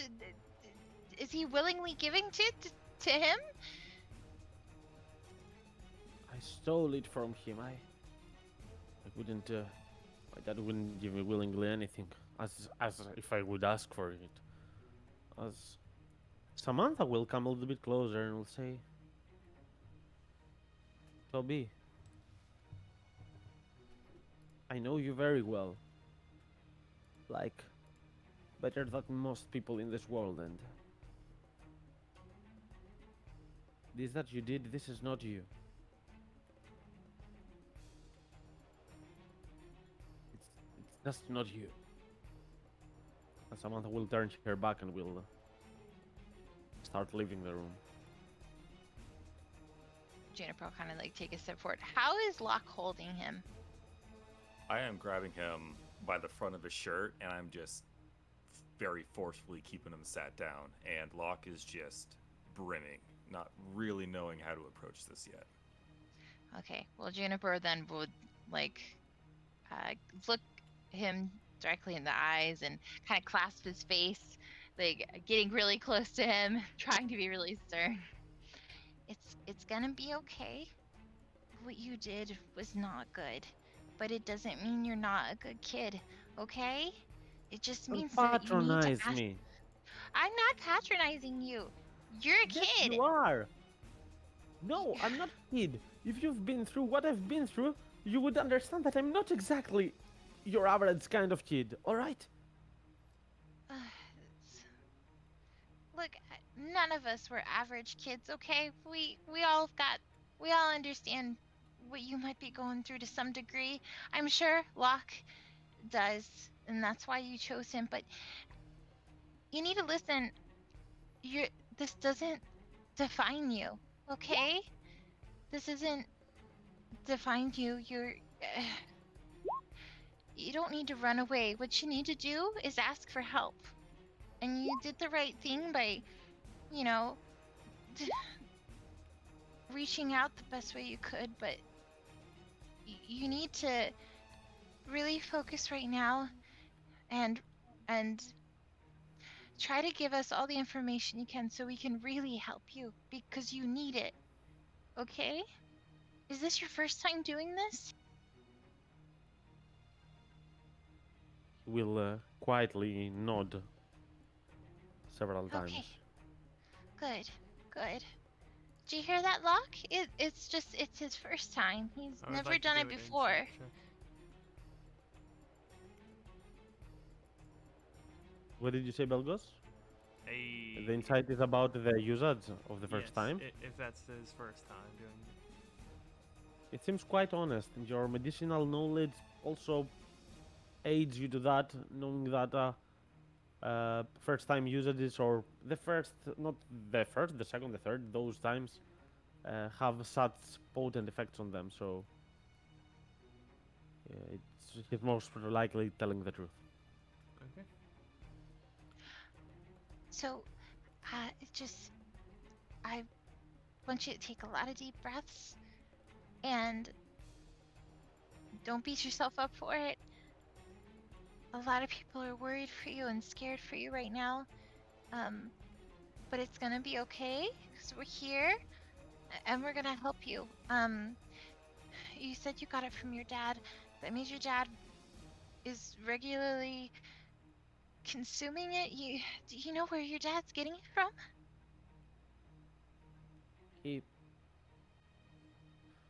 I don't know his name. There is a guy. He's a really tall and skinny. He has this scar on his face. He's frequently meeting with Dad. I think that's the supplier, but I'm not 100% certain. Right? But just that my dad doesn't leave house that often, and he's one of the most common visitors from time to time. But he never enters inside, so I figured it must be him. Does he have a name? Something that starts with grass. I'm not sure. Okay. Kra Right. is all I can remember. Told he never enters the house. I just see him sometimes on the doorstep. Okay.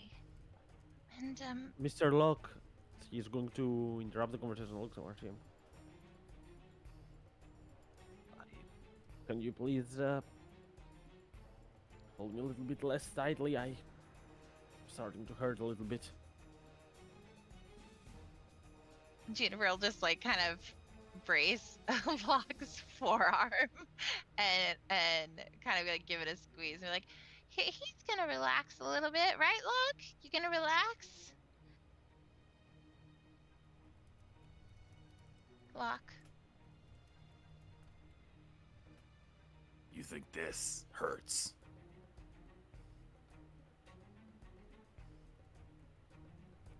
Locke, don't do this right now. If you're gonna give anyone a lecture, go talk to his dad.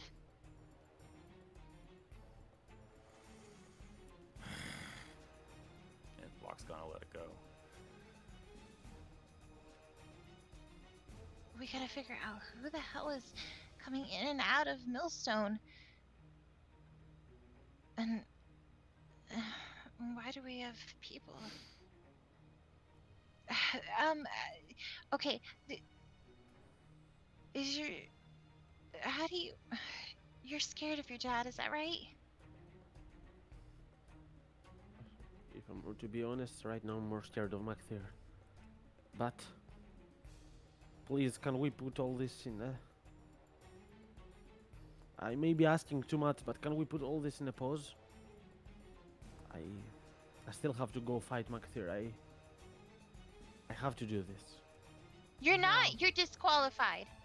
No, he's fighting. Well, he can't do it in this. I just fixed it. What if he gets hurt more? We're just gonna be pushing him further into. Either he's gonna lose and learn a fucking lesson, or he's gonna win and learn a lesson. Or he's gonna lose and think he's gotta do it with it. Look, I understand that I might have done a mistake, and you can give me all the lectures in the world, but the thing is, I'm now fighting Macther. I'm in the finals, and I've beaten 2 of my friends to get here. I'm not talking only about my self-egotistical reasons, but the ones that have lost from me would be very much annoyed if the one that bested them doesn't even show up in the finals. Samantha, see? You saw her look. I did. And I felt her heart break. Look, I won't... I'll let Locke have the last word on this one. But...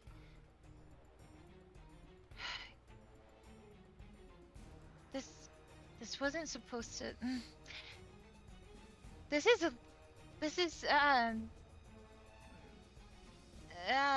not good. This is not allowed. This is not allowed, and you're not supposed to, those things aren't allowed here, anywhere. There's no exception, and I don't want to see it again. Junes, we all fucking know there's an exception, so let's not try to play that angle. Let's leave it for right now. You're gonna go fight, and then you're coming right to my fucking house afterward. Do you understand, Toby?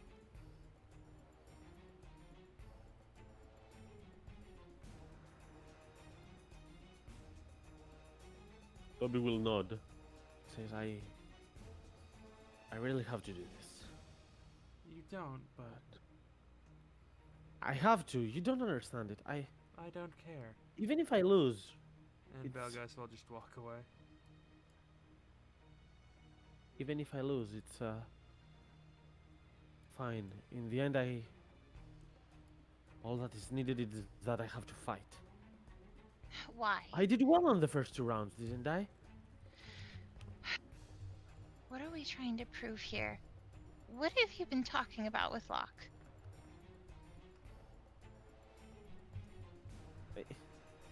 It's a lot. I don't mind telling you later, but now's not the time. Can I get up? I'm gonna get disqualified.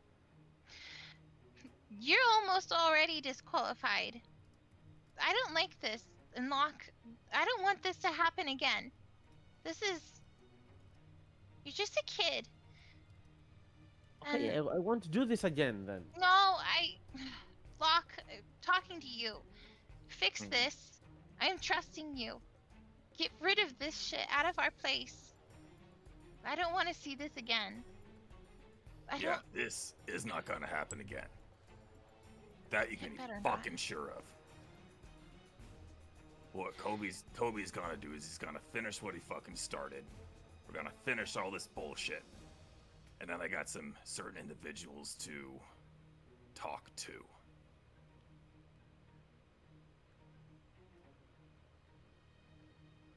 So, am I going?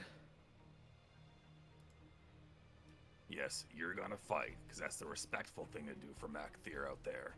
And then afterwards, you are coming right home with me. June, go give Og the rundown. Let's wrap this shit up. I'm just telling you, if you... just take care of it, please. And she'll start leaving.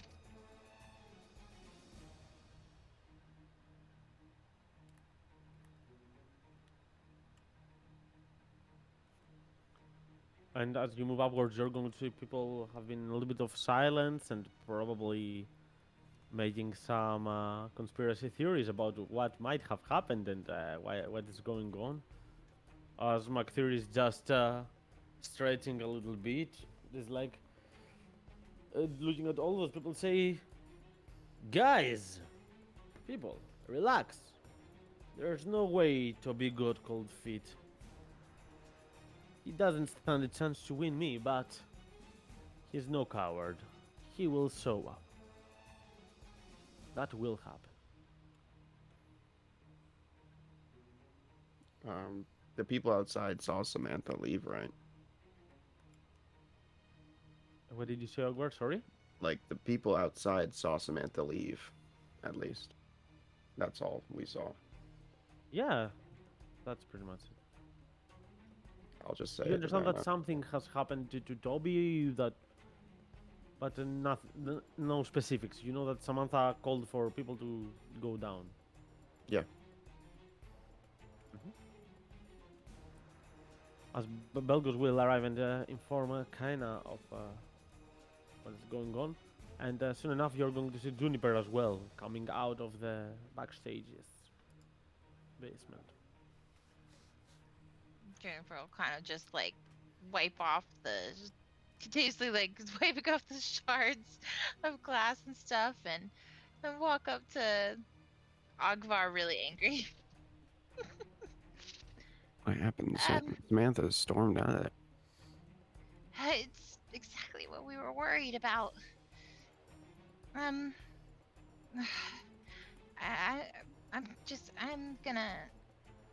I'll take Would- the kids and go home. Do you want me to walk you home? Are you alright? I don't know if you feel like you need to be here because of the kid or whatever. No, I'm not. I'm flustered and upset. Awkward. There's someone here that's selling Dream Lily openly to people who live here, and they're abusing it, and apparently the children are getting hold of it. Where? I don't know. I guess his dad has a stash, and like the guy he works with is really tall and skinny, and sounds like his name is like Cramash or Kroshkish or something His like dad that. has a. His dad has Dream Lily. His dad's using Dream Lily. It's like worse.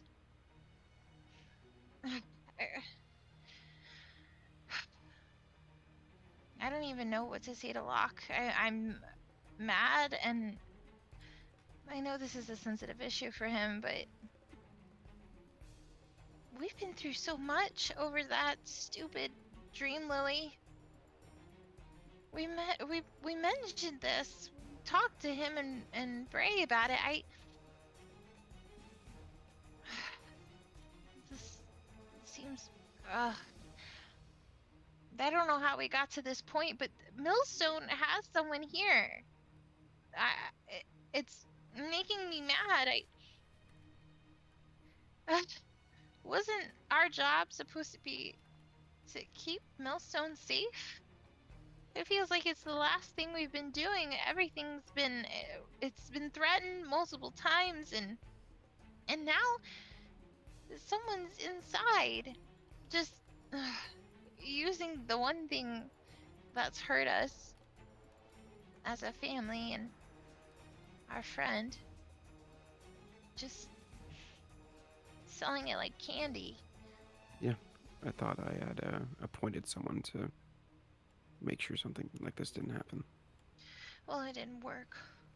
Yeah. And it's been happening just right under our noses. He could have died. He can't handle that stuff. He's not Locke. I don't have it in me to keep going in and out of there, trying to stop kids from, you know. What am I supposed to do? I realize they think they all have it bad. We all do, in a way. But this was supposed to be a happy place. This was supposed to be a place free of burden. It wasn't supposed to be like this, and now you've got children fighting in an arena, taking drugs. What are we, the new Lock and Key? I have so much to say, and I'm trying not to hurt anyone's feelings.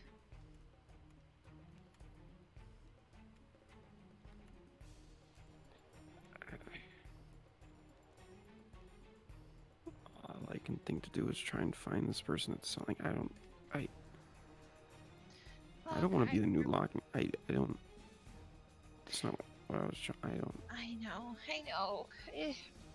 I told Locke I want it fixed. I'm sure Locke will make it happen. This makes me so upset. I mean, we've seen what it can do. We've seen Locke at his worst.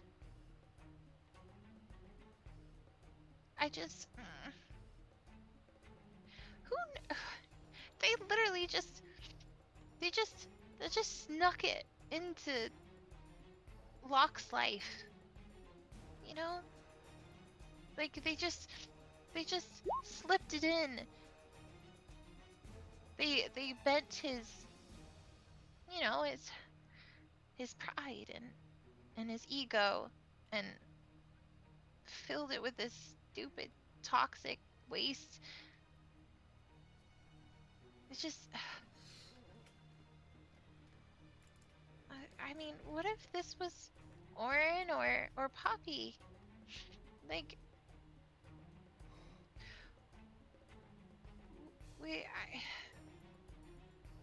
I can't believe I didn't see this.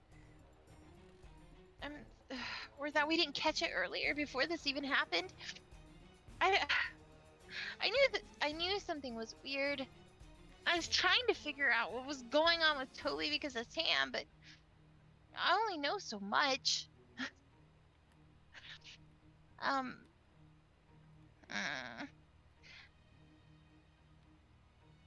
don't know. Akbar, can't. Ugh, we better fix this fast. Yeah. I'm gonna go home. Is that okay? Of course. Do you want to take them with you? I can hold on Yeah. to them if you want to take a nap. No, it's okay. I'll take them with me. I'll figure this out. Okay. And she'll grab the kids and start heading back.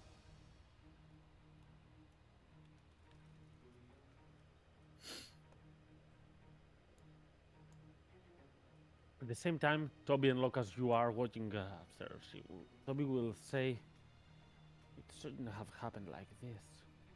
He never told me of such symptoms. I felt that I was relentless to fear. At my stomach and my lungs got all dizzy. Why? Stupid body." I fucking told you. Do not do this shit. You are far better than your dad. Do not end up like him. You will fight, then you will go to my fucking house, and then I finish this. This is your one fucking chance, Toby. Do you understand? Toby will gulp, as he will, after a moment of silence, say, "Suddenly, McTeer feels far less intimidating."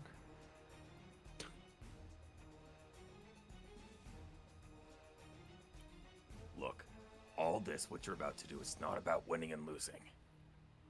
This shit, him, that little fucking orc thing right there, doesn't matter. Because what we're doing is trying to make you better. This is not how you do it, Toby.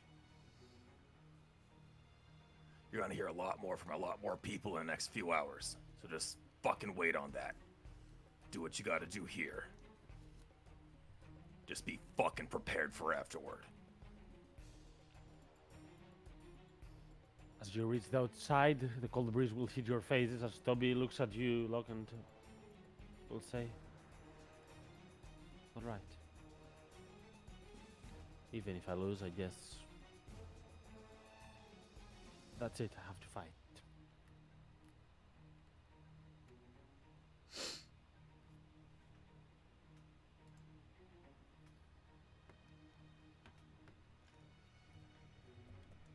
As the two fighters are set up, after a prolonged delay, our two contestants are ready. As we are ready to go out for the final fight, Toby versus McTheer to be crowned. Well, we haven't decided of a title yet, but let's call champions of this little championship at the very least. And a winner of the brawling tournament of the teenagers. 3, 2, 1. Fight! As you're going to see a smirk on McTheer's face. And even though Toby doesn't seem as focused as he was previously, he doesn't seem to be afraid. Now at this point, before we commence on that fight, let's take a short break for the middle of our session. For a couple of minutes before we continue. No. Oof, Oh, right. For some whiners. This fucking Toby with the Dream Lily thing's got some. It's got some tendrils. That's gonna dig deep. It just got crazy. Yeah, it's complicated. To be I fair, like it. on the last session, we had a lot of things going on. I told you that there will be one more thing. Mm. That's it. Now, from here and going forward, everything is going to be happy, and you're never going to have problems again, right? Sure. Yeah. Exactly, yeah. Of Shaping course. up like That's how that. towns work. This little shit wakes Nina up. Tells her not to tell anyone about the drug thing, you know, and or her dad. He then goes to the arena, ODs in the you know, just before the front of his final little match, girlfriend. and then spills all of the beans to everyone. It's like To be fair, if a big half orc that can turn into a half demon frog thing is threatening you to tell them what's going on, I'm pretty sure you're gonna tell them everything you physically can. True. I gotta say though, someone making bad decisions and ODing in front of someone they like, does that sound familiar? Dude, with a white-haired love interest, like, I was like watching the fight. I was like, this is like, I was thinking, wow, it'd be a would have a twist if this kid started doing Dream Lily, and then BG started being like, oh, Samantha comes up and something's wrong downstairs. And I was like, wait, is he doing Dream Lily? It's a great We- Yeah. Akbar and Juniper were literally like trying to talk to Locke not very long ago, I think. Right? Am I making that up? We were just talking. We were like, Kako, like, hey, we don't think he's getting into stuff. Do you have stuff? You don't have stuff he could get a hold of, right? I don't remember that. I just remember like when we discussed like the sheriff position, Akbar was making sure that Locke would be taking care of that sort of stuff. Yeah, the intent is that Locke is the only one with drugs in town. Yeah. Well, that's- Don't misunderstand us, Jeremy. We all caught the piercing jab at Locke, having failed this one aspect of his duties that Ogvar said. You know, his side eye of, yes, it's someone's job to prevent all this from happening. He says, glaring at Locke. It's like so understanding It and has so many compassionate. layers. I will say though, as the sheriff, I'm glad I never built a prison because someone's fucking dying this session. watch Akbar get his pillowcase, okay? The same pillowcase. Oh, It's like same just pillow. pillow. it's folded. It's like a preferred weapon, yeah. Yeah, it's like in a silk sash. Oh my god. It's actually my bound weapon. I can just summon it at will. Oh, okay, just an empty pillowcase. I only bring this one out for special occasions. It's like, sir, hand over your weapons before you're allowed entrance. It's a private venue, and he's like, I have handed over all my weapons. And then the concierge is like, and the pillowcase? He's like, oh, okay. It's like well known as a deadly weapon, the pillowcase. Oh man. I'm gonna go get a drink. I'll be back in a I minute. wonder what yeah. Belgo's reaction is going to be when Locke breaks in on their conversation and just kills the father. I can't wait. Oh yeah, I ain't giving up my fucking subplot. I have people I'm gonna destroy in the next couple minutes.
I'm back. Hello.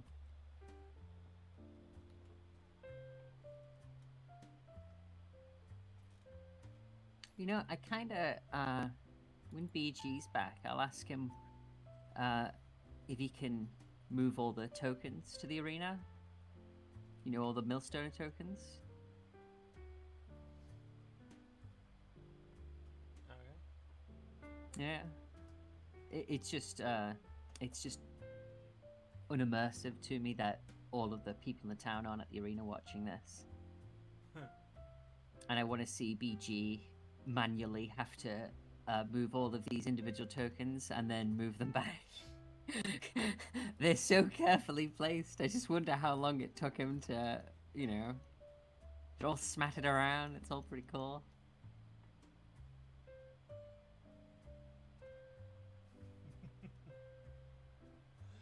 Excuse me.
am back again.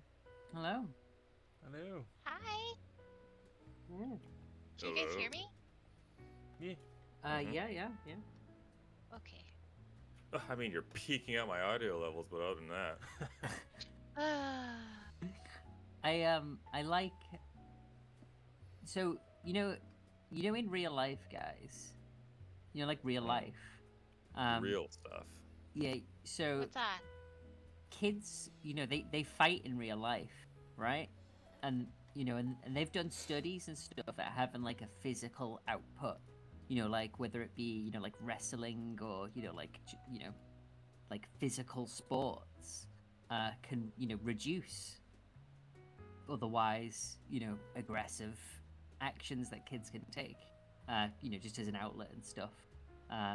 Like wrestling and like martial arts and all that stuff. It's really good and it can help teach discipline and restraint and control and like one of the important things it teaches you is to avoid fights because fights suck. And they're kind of pointless if you can avoid one. So maybe if we Wait. teach these orcs I feel that like you took a study from like, because you remind me of like, like dogs. They nip each other they to nip it practice, yeah, so they know what it feels like, so they don't do that when they're playing. uh-huh. I feel like you applied that to just kids. Well, it's pretty much the same thing, right? Like Basically. I mean, see, there'll be a giant difference between a kid and a dog. So yeah.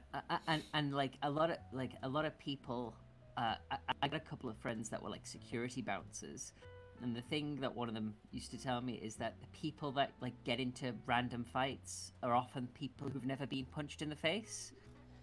People who've been punched in the face often avoid fights because they, they know it sucks. So if we, there is a way to angle the millstone. There's a few ways to angle that, kids fighting as, being a positive Beat up thing. everybody. Yeah, maybe if the goal isn't to, like. At the age of 14, everyone gets a good punch from Locke the Sheriff. Yeah. Maybe, a first lesson. Celebratory.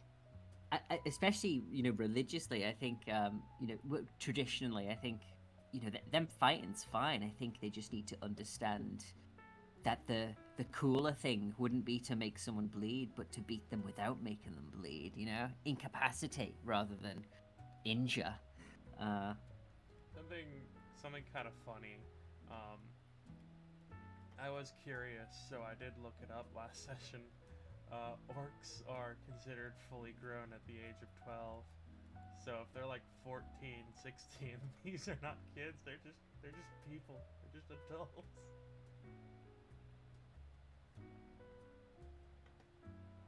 Oh yeah. And That's they only what live I to heard. Like trying to. Sorry, go ahead. Curtis, No, go ahead. you go ahead. Well, I was just gonna say that's why, like, when I was talking, although you weren't here, Curtis, there was a couple of times I'm like, this is just a kid, because the picture, and he's like, they're the teenagers, and I'm like, oh, then they're literally as big as Juniper, if not bigger. Basically. That's, She's I mean, basically I'm crossing. looking up at people. They're like, don't patronize me. Yeah, She's like on her tiptoes. Like, I'm crossing the street if I see any of these kids, like walking Won't say towards you. me. These kids look scary. Our little Nina, our brittle little leaf is gonna float over to the other side the minute she sees them. Oh god, Shar against one of these people. Look, those are different times. These children, they've grown up differently than us. But yeah, they are quite strong. Especially, I don't know, Mitya seems like the strongest one to me from the artwork. Like, There's fucking guns on this, You got me so Drawed perplexed with these 9-year-old. pictures. Yeah. Yeah, they're like, that- wow. Again, like That kid's Gohan biceps during are the bigger Cell than my Saga. head. Holy crap. You Toby gotta- seems normal. Okay, Toby seems normal.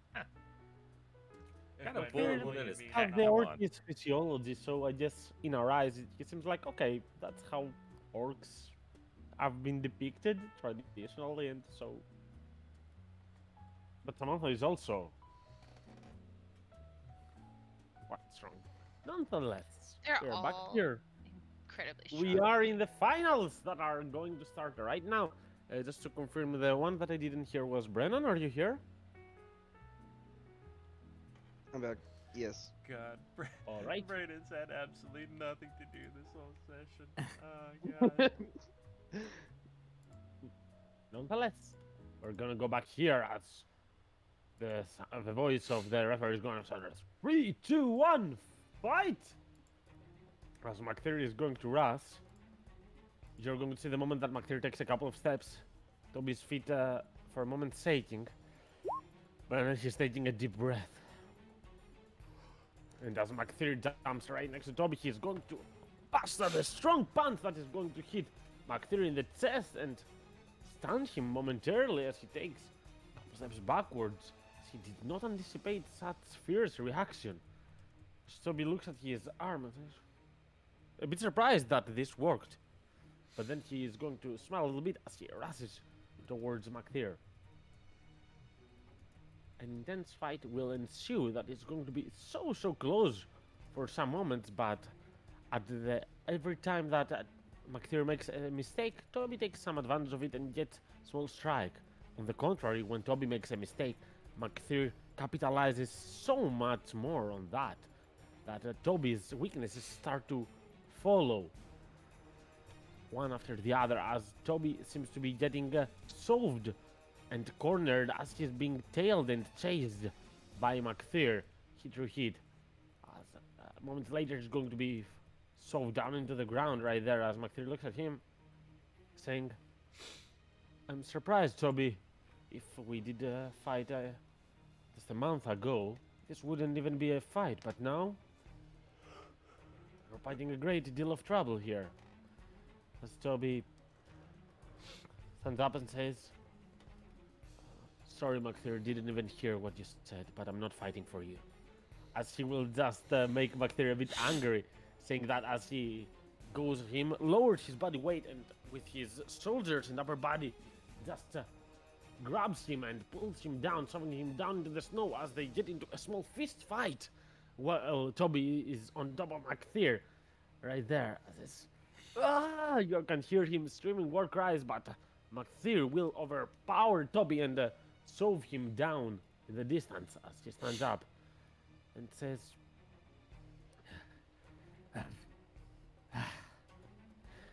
now you've done it. As he jumps and will manage to land a powerful kick onto the stomach of Toby that Toby, already a little bit dizzy from previous, will vomit some to the side, seeing a little bit of blood as well into it. And I'm not done. You're not done? Well, you think so, as McTheer is going to just take a step, and as they are both a bit with lowered body weight, but they seem to be quite slower than they started. McTheer is going to pack a great punch. Think, poof! Toby's head as Toby will be knocked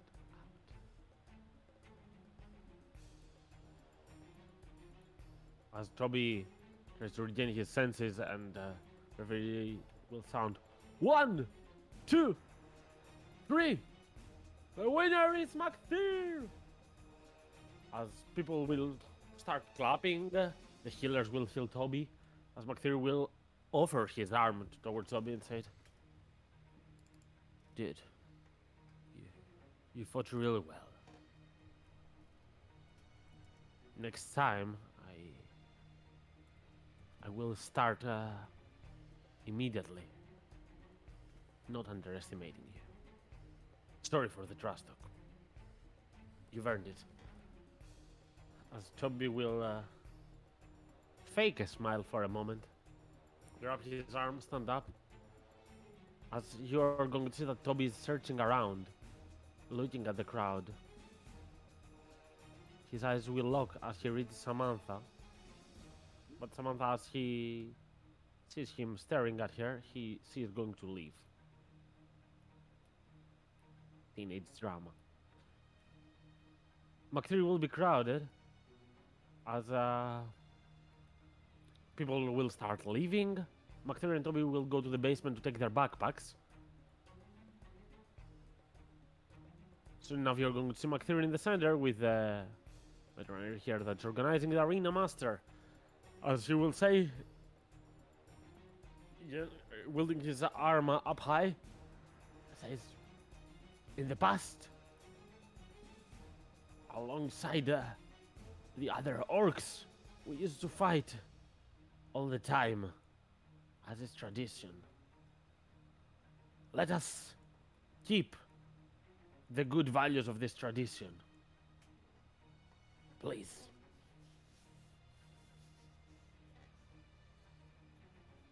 As some people will start clapping once more, Victor won't say anything else. She will just look towards Ogvar, hoping that he didn't say anything that was out of the question or ordinary. Having heard what he said to Toby, Ogvar will just give a nod.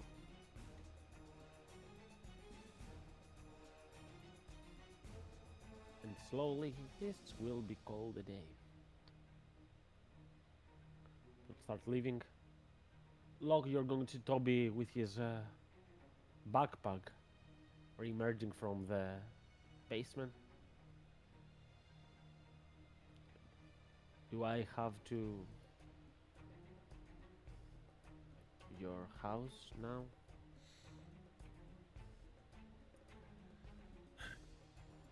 I get it. I'm not complaining. Are we going now? Yeah, we are. For what it's worth, you did good out there. Losing a Mac Theory doesn't mean anything about strength. This is learning. I don't know. Perhaps you were right. If I just focused on, being focused. Like I did on the first matches. It's not like Murgal was a weak one. He often competes with McTheer. Perhaps. Yeah. Next time I might do better. You will, because you're training. But listen, I'm gonna go to my house. You're gonna chill. And I'm gonna go have a frank and open discussion with your father. And what you're gonna not do is fucking leave that house till I get back.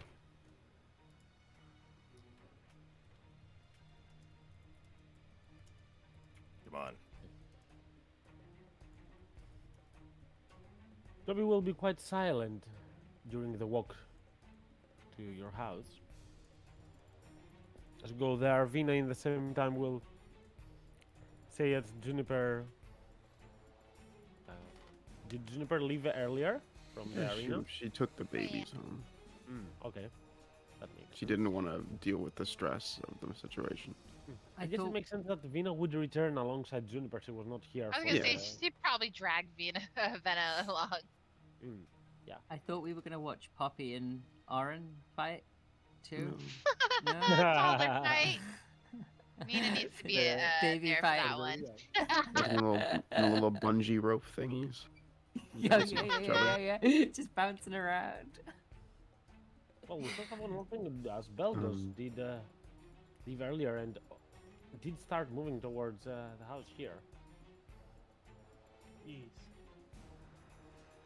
So I assume going there, you're going to be knocking the door. Belgos does, yes. However, before knocking, Belgos will cast a spell. What spell?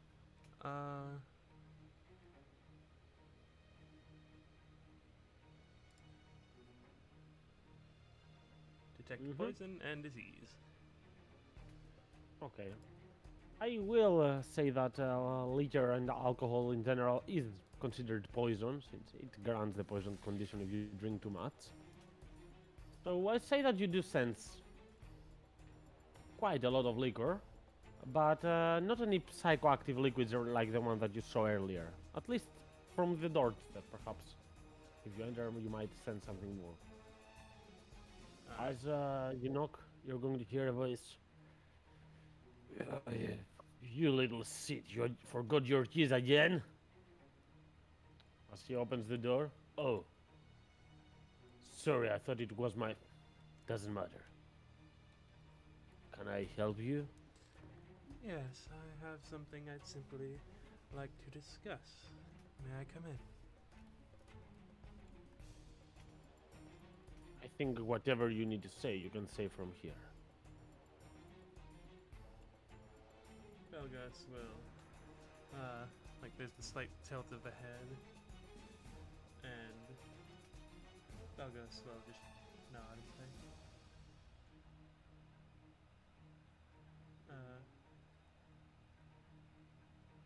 I hope you don't mind my being candid with you, but we have gotten a report that there might be something harmful in your house. I simply wish to make sure there's nothing that's... You're talking about this as he will show his sword on the side. I used to be a former soldier. Is that the issue? No. I think I've seen a lot of people having their weapons stuffed in their houses. Oh, Or is no, there a new law here in Millstone about that as well? Oh, no, I am speaking of a substance.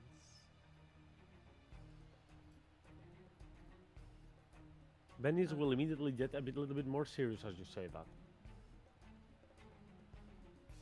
Tell me, do you know what Dream Lily is? As he locks his eyes onto you. Did that little shit tell you about it? Belgus, like, once again, like, the head tilts the other way. I'm gonna kick his ass. Tell me now. As he will become a little bit more...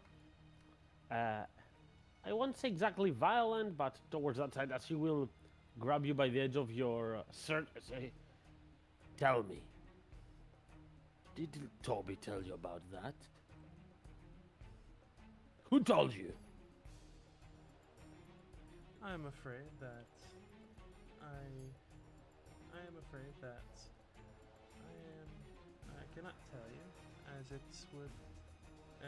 Belgos like glances towards the hand on their shirt or on their coat, as that might lead to harm to my patient.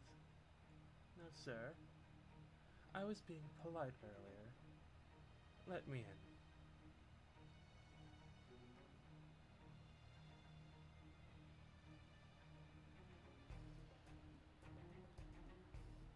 Listen.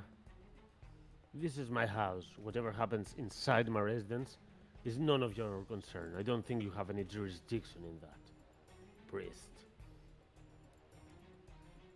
I have a duty to the safety and health of patients, of which you are one.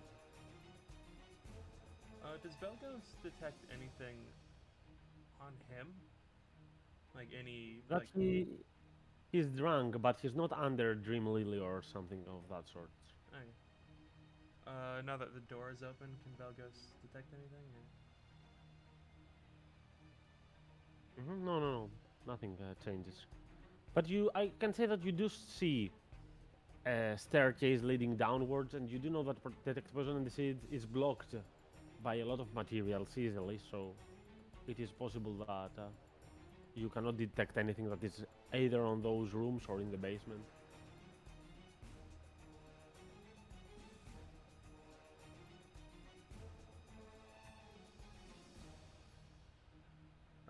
Now I'll kindly ask you to leave, and I'll be kind only for this once. Belgos will like is sorry, give me a second. Belgos is like that's very the entire conversation has had like the hands folded at their waist, like just very genially.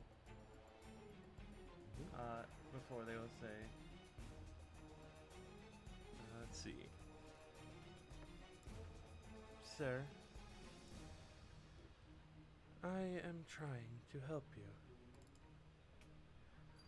I will tell. I am not the law in this place. However, there is a law in this place. Dream Lily is a violation of that law.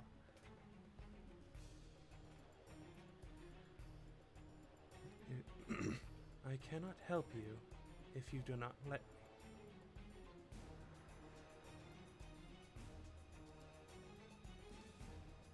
Stay here for a moment.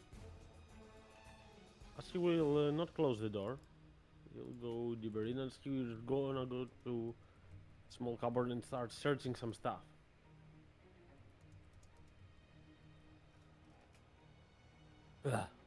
Here it is. Now, to be fair, I don't have any Dream Lily on me anymore, but since you did hear some rumors, this is the receipt of purchase. And to learn your laws better. I don't know about any laws here in Millstone, but as far as it goes for Anerith, Dream Lily can be used for medicinal purposes and purchased through legal channels. And he will show your receipt of purchase. With Belgos, what exactly is Dream Lily's like medical uses? Give me a medicine check. Medicine 30. Right. You could understand that Dream Lily usually would be used in some procedures like surgeries, because it brings incredible resistance to pain and some euphoria, so, you know, it would relax someone and make them be able to withstand something that otherwise would make them succumb to the pain. And other than that, perhaps would be the most common usage, but you would guess that if someone is under insane stress, anxiety, and stuff like that, perhaps in very small portions. What kind of Belgos looks at the receipt? Like, what kind of portions are we talking? As on This the is a receipt? very small portion, like 3 dosages, and seems to be a couple of years ago. You can tell that this is probably bullshit, like, okay, he must one time purchase through legal channels for this receipt, but it's hard to prove that this is not the case, so yeah.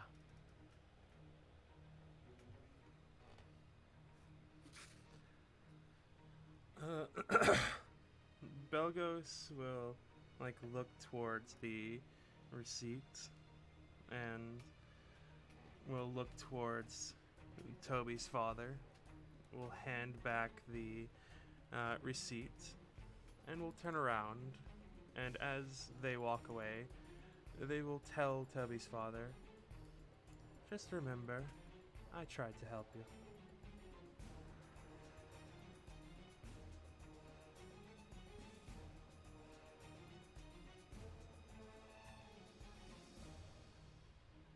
And we'll start to head back.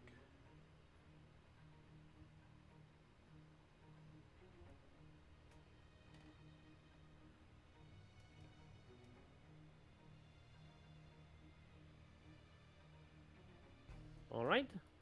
In the meantime, as you are all leaving the arena, the rest of you, Lila would walk a little bit side by side with Ogvar, as he will just remark saying, interesting, so by your children.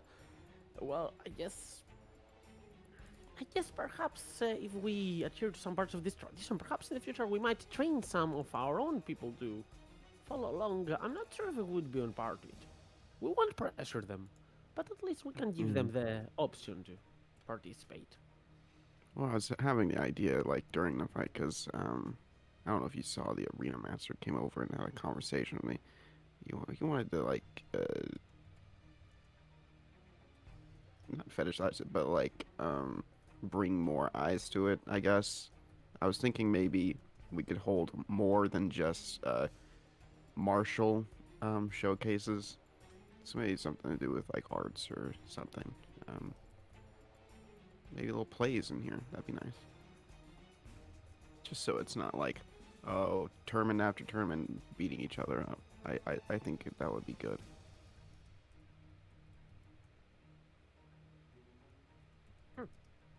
Yeah, it sounds interesting. I mean, it seems strange to me that I didn't see anyone using the arcane arts or something. I know that they are young, Hmm. but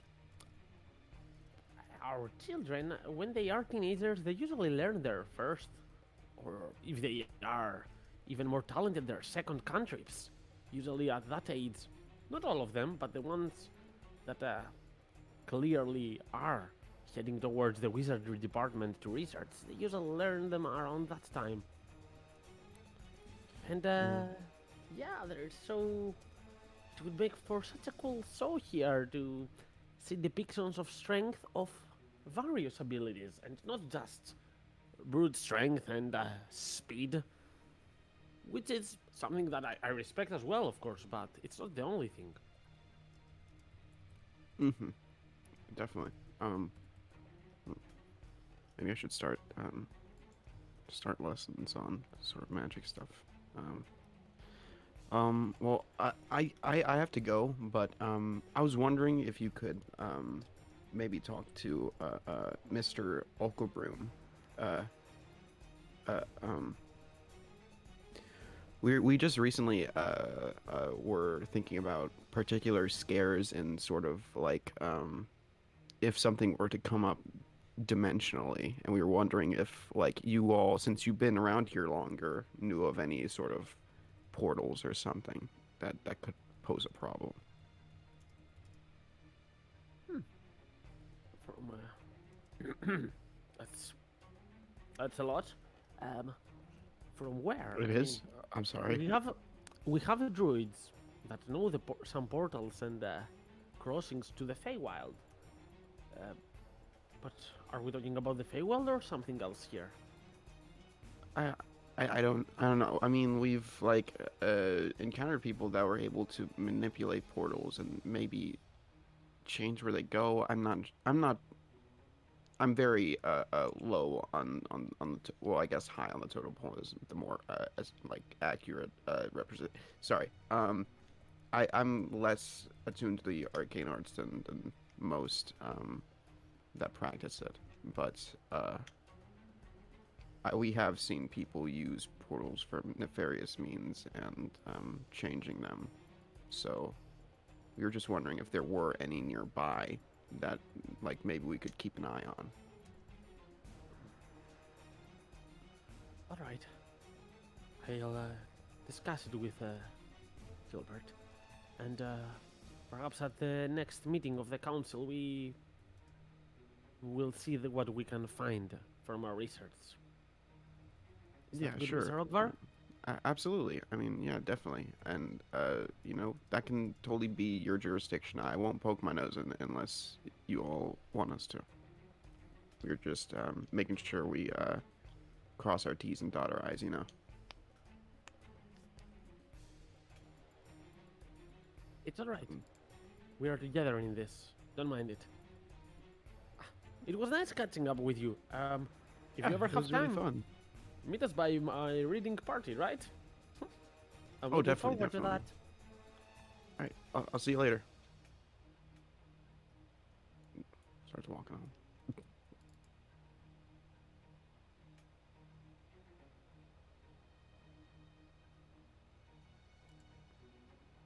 Hey, we could move on to someone else if you want. As back in the house, Juniper, as you are relaxing the children right there, Vina, I will start talking to you. Being quite talkative, as she says. Living the adult life, Juniper. Are you faring well? Now that your husband is away, is this something you want? Oh, I guess. Um, I don't know. Ugh. You know, oddly enough, I've got everything that I want.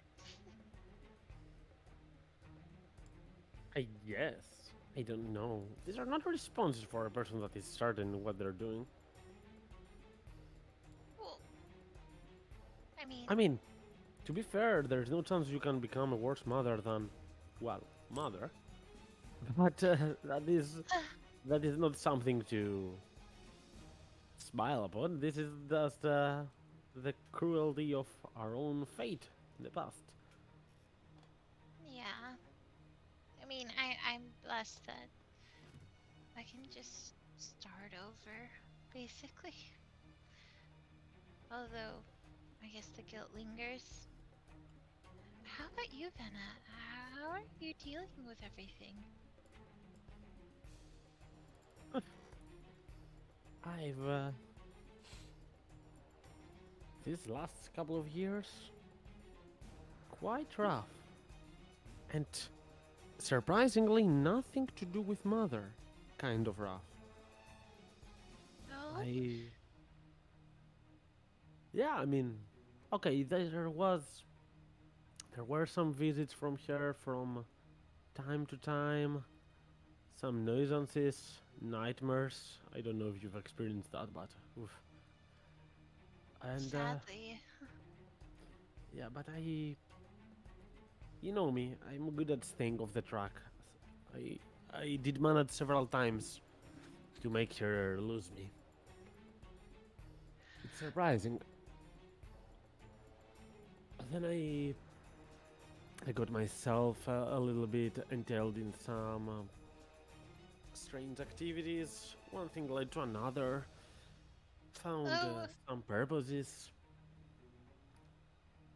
Lost some previous ones. Venna, what are you gotten into? What have you gotten into? How much Too time do you much? say you would need to tell me how much you've Uh, gotten into Juniper? you know, I would usually say it's probably not a lot, but it's been like 2, 3 years, and honestly, there's been a lot. Yes, Then it's kind. I'm sure it is not a lot. I mean, it's quite similar for me. You know, I yeah. yeah, You've been mostly here in Anerith. I have. I didn't go very far. It wasn't until the boys found me, um, but we kind of started traveling farther. But I've been here the whole time. Well, your sister, I guess, older as she is also a bit more well traveled than you are. I've been from Zul to Midland, and I even passed the Great Old Forest and onto the Outlands, though I didn't stay there for long. This was, Oh, yeah, especially Midland. I've seen quite a lot of places there.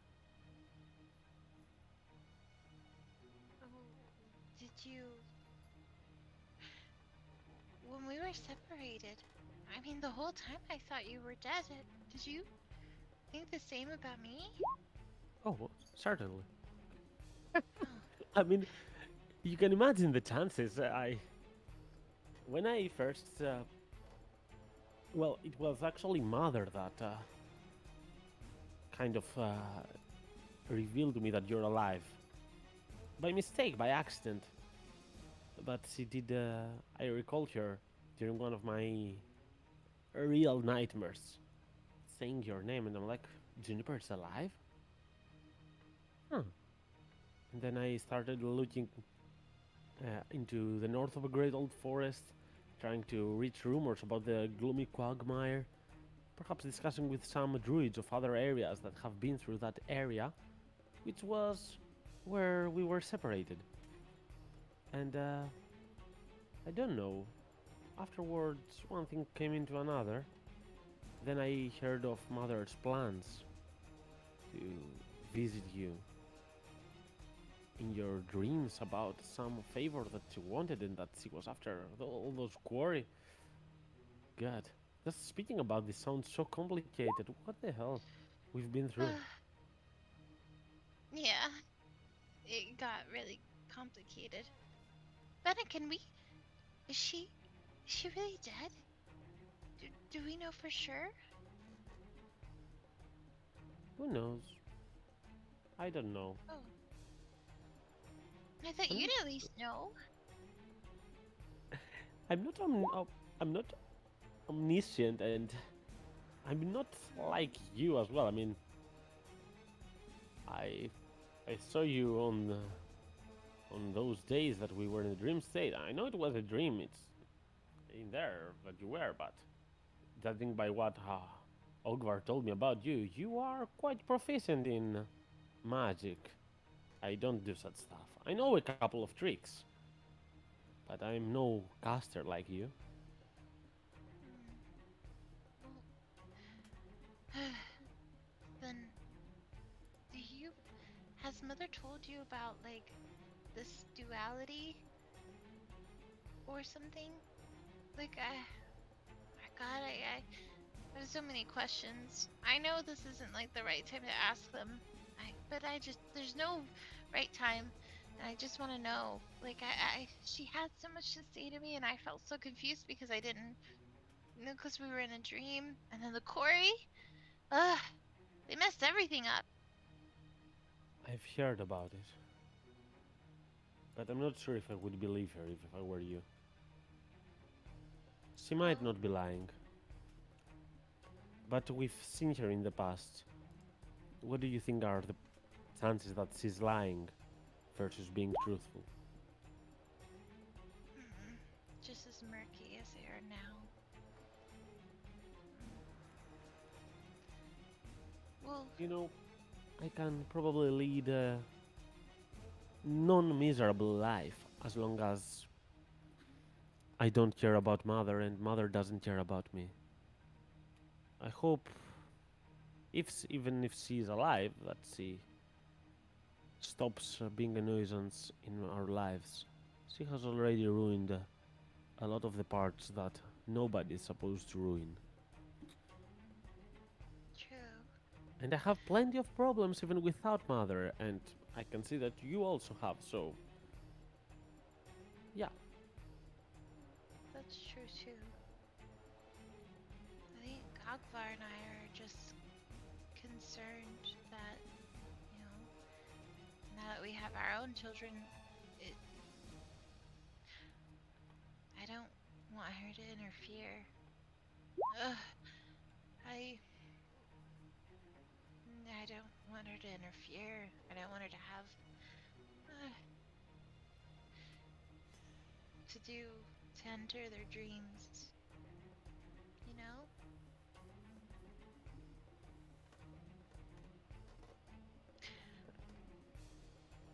I mean, I get it, but don't think of the whole dreaming part as a solution to everything. Hmm? Yeah.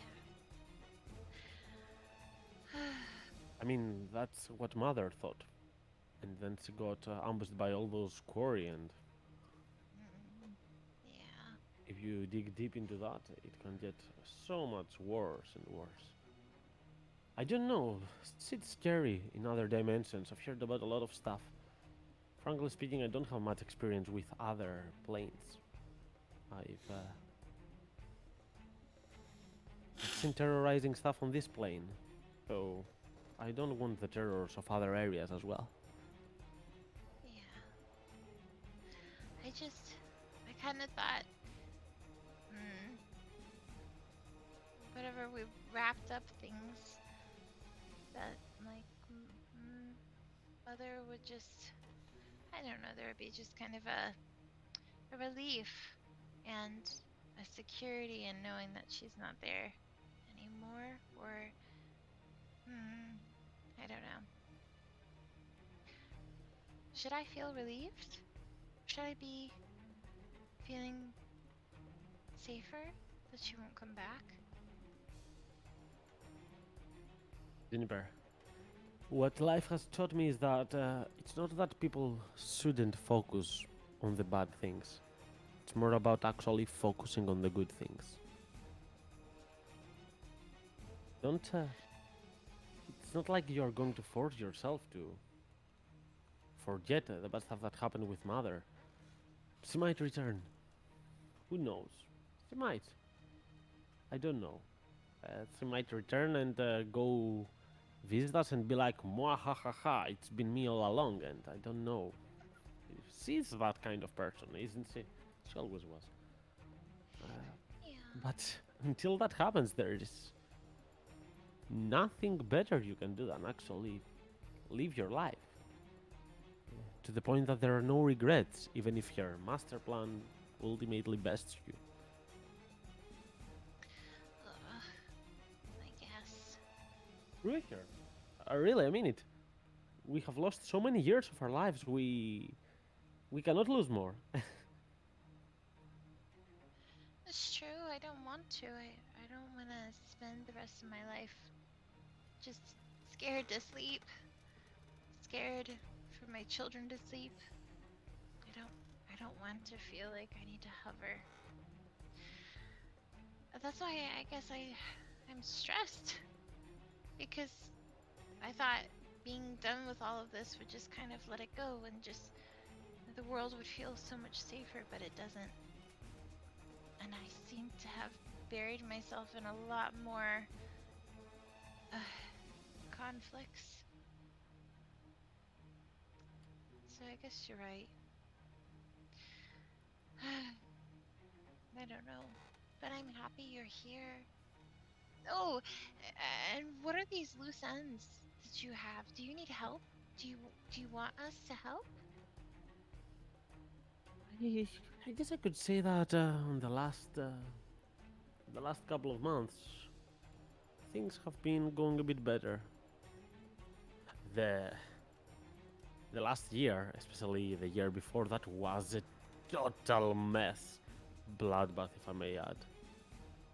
I don't know about you, Juniper, but I've stained my hands quite sometimes during the last couple of years.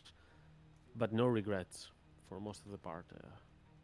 I hope I did not get by any innocent by such standards, but things in Midland, Zul was even worse, but at least the Zul problem was contested very early on and we have no issues with that. But Midland, havoc, mayhem.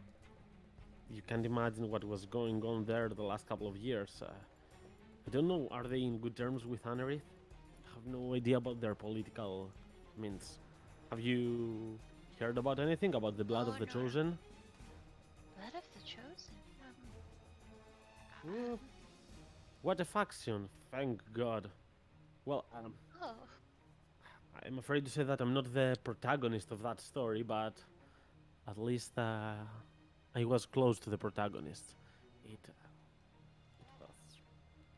There was this elite group of people that did believe that people like tieflings, half orcs, half elves, you know, halfsies, that are not fully human or fully orc or fully elf or I guess they would prefer us if we were fully devils. I don't know what they're up to.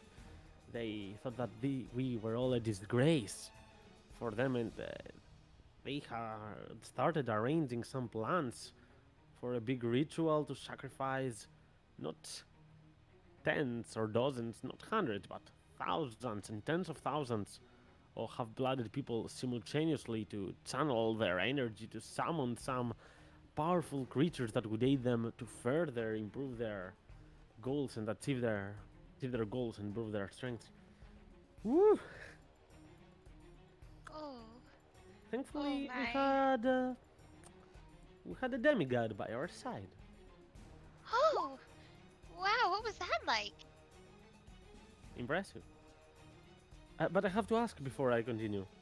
I saw that symbol several times today. I think I saw it in some inscriptions of Ogvar's books, and on that orc lady that was in the arena? Is it a religious symbol or something that you worship here? Oh, oh, Luthic? Haven't heard of her. What is she? Oh, she's this, I guess, mother of orcs, and she's very protective. I guess she's sort of like a mother bear that, I try to ask Akbar because he knows a lot of that stuff. Ugh, but it seems like it's a, it's a little wobbly for him. Something about like her husband, like I think he's got like one eye or something, and they got a kid. I don't know. It seems like a family with a lot of problems, but who doesn't? Um, but Kayana is one of Luthic's people, I guess, and so All is right. Akbar. No worries then. I didn't know of the symbol, and I just want to make sure that there are no things opposing our deities. But you could say that I have gotten a bit religious as well. I mean, meeting a demigod changes your perspective, doesn't it? Well, I guess so. Wait. Uh, Do you follow someone? I do. It's a bit loose. It's not. It's not like I do everyday rituals and stuff like that. It's just that I share a common goal and I adhere to the beliefs of something greater than ourselves. Have you Oh. heard of the Masked Lord? Oh no, I really don't know much. I know of Luthic because of Ogvar and Kayana, really, and really kind of followed her because of Ogvar, but also that her symbol means like home and family and stuff. So who's the Masked Lord? Someone just go and plainly call him Mask as well. Um, the Masked God is an interesting deity. It's actually like saying in believing the rule of no rules. Oh, Oh, here it is. She will show you a small insignia that seems to have a symbol with some balanced scales resting on a warhammer. It's oh, the god of Sandoz, intrigue, and theft as well. Though I would not condemn theft if someone needs it. I do not adhere to it that much. He's, I guess you could say that he's a loner god. Not very oh. much with the rest. But he is Hmm. quite favored by outcasts and exiles of society, like Ooh. myself. Hey, I'm not trying to be edgy, don't woo me. No. No, it sounds like my sister Unina would probably like them, and it sounds like Locke would really like them. They sound they sound interesting and almost perfect. So, was the demigod under or related to the mascot? Yes, she was the chosen of him. Oh, We call her the Ashen Bride. the Ashen Bride? Yes, cool Oh, name, huh? And she used to be at least one of those Asimar. You know, have you met any Asimar in your life, Juniper? no, I don't know what that is. Oh, like us, that we have some infernal ancestry. Just a small portion. Asimar Mhm. have some celestial ancestry from angels, but not always kind of good angels. I guess most angels are supposed to be good. I don't know, I'm confused. But She has this radiant light and radiated with such intensity that when she takes off her mask, it just chars everything around her. Oh. Ooh. That sounds really spectacular. What does an angel look like? I don't know. I haven't seen. I mean, I've seen in books, but since I can't read, I haven't paid a lot of attention there. But does the depictions have those feathery, not all wings, eagle wings, I guess? Oh, a bird? Hmm. I don't know. Okay. As that is said, you're going to hear the door opening as Ogvar seems to be arriving home. Kicks Oh. snow off boots. Akbar? We're in the back. Okay. How did everything go? Did you talk to him?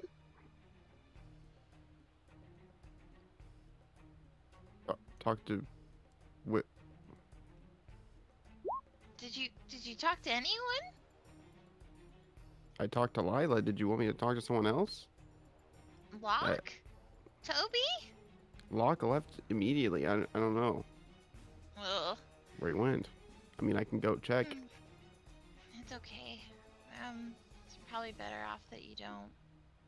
So you didn't get any information, or you didn't want to follow them and see? I had to talk to Lila. I'm making sure that we aren't invaded by a bunch of mysterious frog creatures. And So- I can go talk to him now, and we can check about this drug stuff. No, it's okay. Just come and rest. You've got to mean- be tired. It really isn't okay. I know it's not okay, but you should at least just, I don't know, sit. Locke said he was gonna handle it. Venna was telling me, I guess, sort of about what she's been up to and all kinds of things, like angels. Have you heard of angels? I have heard of angels, yeah. Oh, have you seen one? Every morning when I wake up. Oh. Wait, what?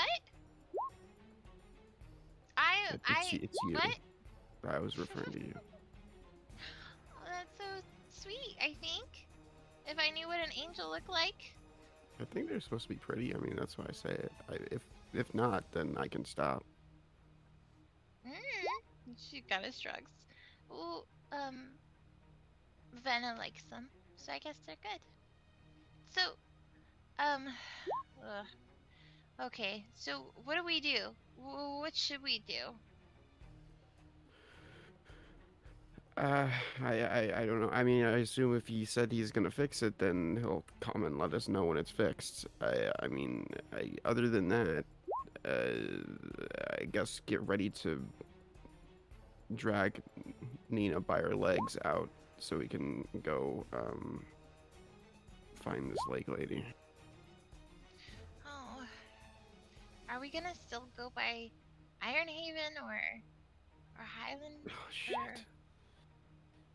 I don't know. Now that Belgos is saying that, apparently we have some time. I would like to definitely go and talk to Vidara and what's the other one? Say Czar. I feel like it would pay off to know a bit more about what they were researching. And maybe since we have some time, we can ask them to maybe, I don't know, hurry the fuck up and research it a bit more for us. Okay. Venna, do you know anything about vampires? They suck blood. Okay. That's it? They is like the sun. Hmm. Oh. They're also really pale. Sorry, I don't know more. Well, okay. Um, Vela, Take a small pause here. Let's go right here. I have to have it thin for some time, and we'll return, of course, later on. As Locke and Toby reach the entrance of your house, Toby having not said a single word on the way here, just looking a bit downward, a bit right and left, perhaps inspecting you, Locke, a little bit. As he reaches there, he is going to clean his boots a little bit. As he says, "Are we going in? Backyard or what?"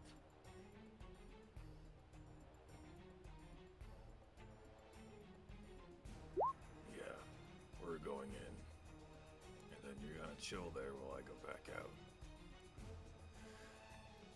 You know, I'm not gonna pretend like I don't understand what you did. I've been there. Problem is, I've been there a bunch of times where I can't stop being there.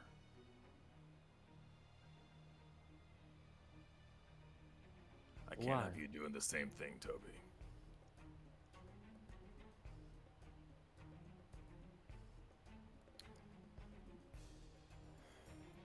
I understand what you're trying to say, but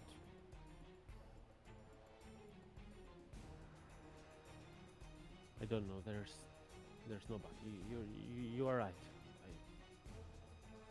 I know that I shouldn't do such stuff. Haven't done in the past. To be fair, I don't even understand why people keep on doing those. This was my first experience, and it clearly sucked. Is it supposed to get better? No. It only gets worse. But it feels better. I understand it. I've seen my father. He thinks that alcohol is his refuge and that he gets better by drinking it. But he only feels better. It doesn't get better. Do you understand what I'm saying? You have no fucking idea how much I understand what you're saying.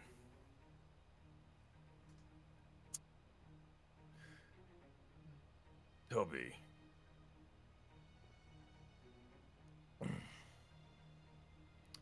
Yeah. You know, one of the things I've learned from my friends is that family isn't bound by blood.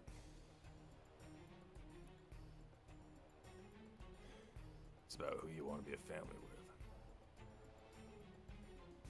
Who you want to stay around that makes you better. Now, I do not like other people making decisions for others. Because even when life does nothing but suck, we can at least have our own lives. So I'm gonna ask you this, Toby.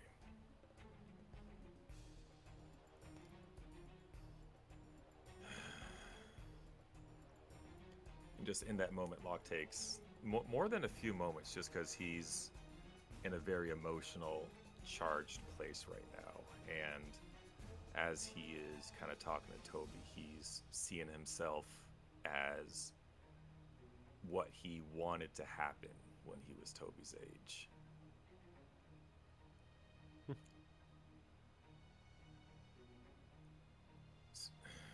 Do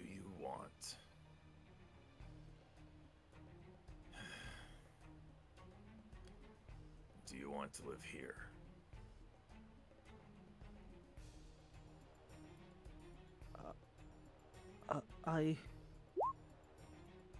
What? But my father is...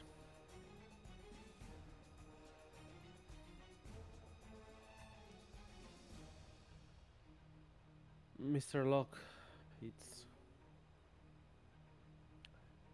You said that family not something that is dictated by blood.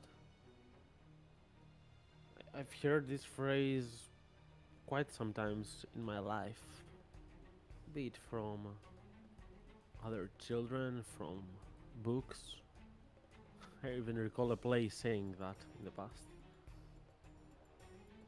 But I think I have my own idea about it. I think that family is just not necessarily a good thing. And if I find one day some people that I believe that are close and dear to me, I will call them by what they truly are and be proud of that. And you've been, for a short time, but you've been an amazing mentor to me. I would never want to consider you family because family can suck. But you were good. Uh, you are good, and I'm sorry that I made you anxious and worried today. You have done nothing to earn it. It was just me probably using you for my egoistic goals, trying to train with the best. But I think, contrary to our physical training, the mental discussions that we had, those were the most important part. And no, I don't want to live by your roof. I told you that one day I want to stand up for myself in my own. But I really want to continue being your mentee. If you want to take me.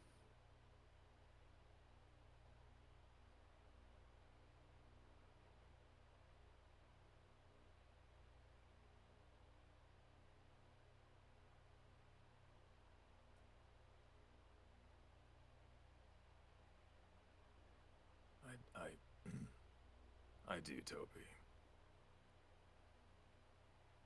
I'll be very honest. Training you and trying to help you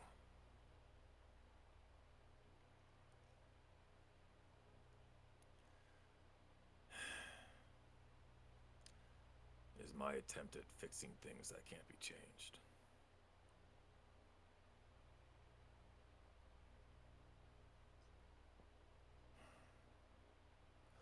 What you did today doesn't really change my intent.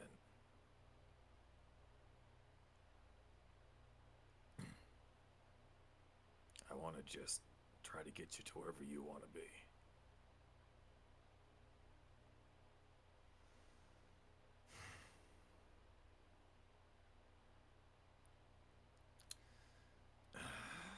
Okay. Can we get in? I'm getting a bit cold here. Yeah, let's go in.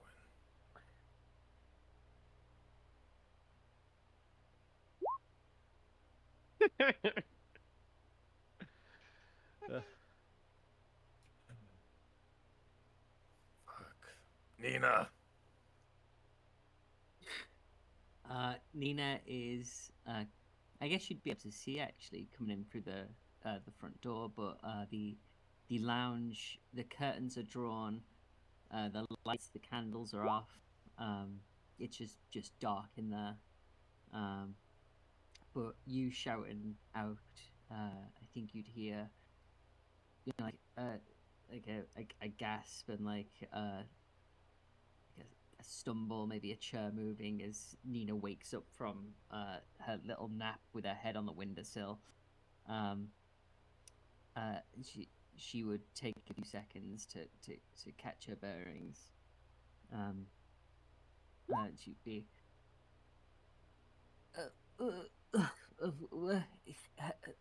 Is that you, Locke? Are you calling me? Hello? Hey. They- How's it going?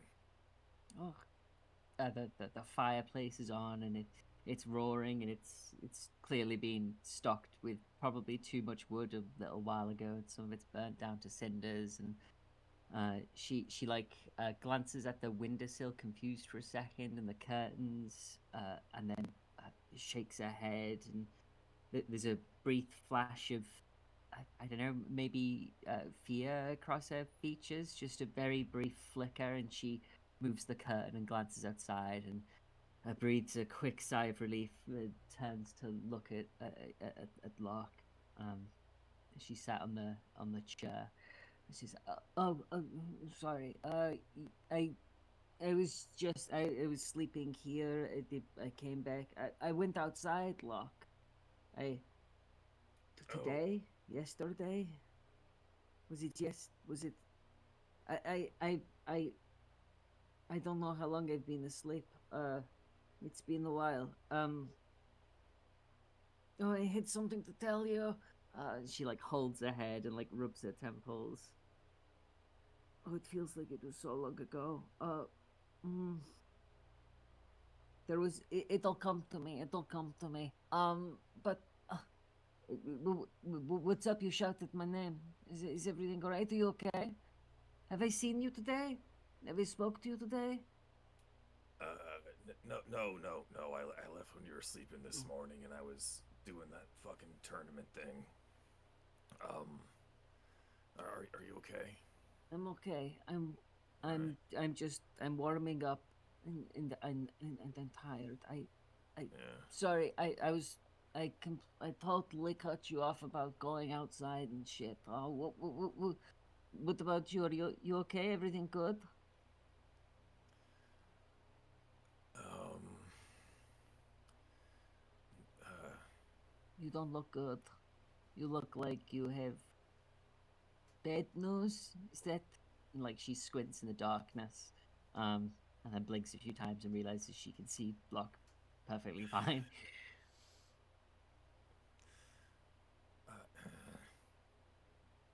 Well, there's one of the kids, Toby. He's gonna be he's here right now. That's what it was. One of the kids, Toby, was looking for you. Toby, he came, he woke me up. He knocked, and I woke up, and I got out of bed, and I answered the door, and he came in, and we talked, and he asked if I could keep a secret, Lock, and you know Nina with secrets, like she's all about them, and she keeps them real well.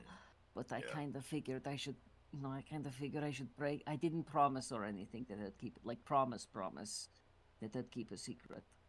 He said that his dad was doing drugs, and that that people were selling them here in Millstone, and I hadn't heard about it, and oh, he said so many things, Luck. But the important, what Nina thinks is most important is that he seemed like he was in a really bad place.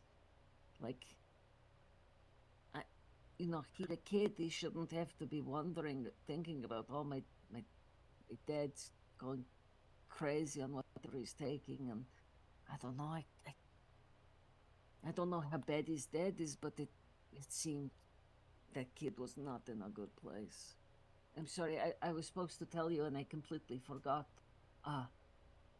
Man, No, that's I can't even remember when it was. I think it was yesterday. no, that's okay. All that is come to light.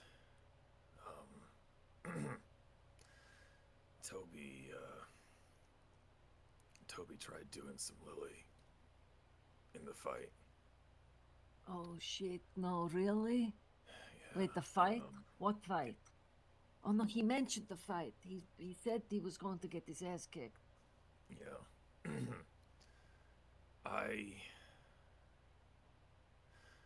I've been trying to not make decisions for other people up until this point.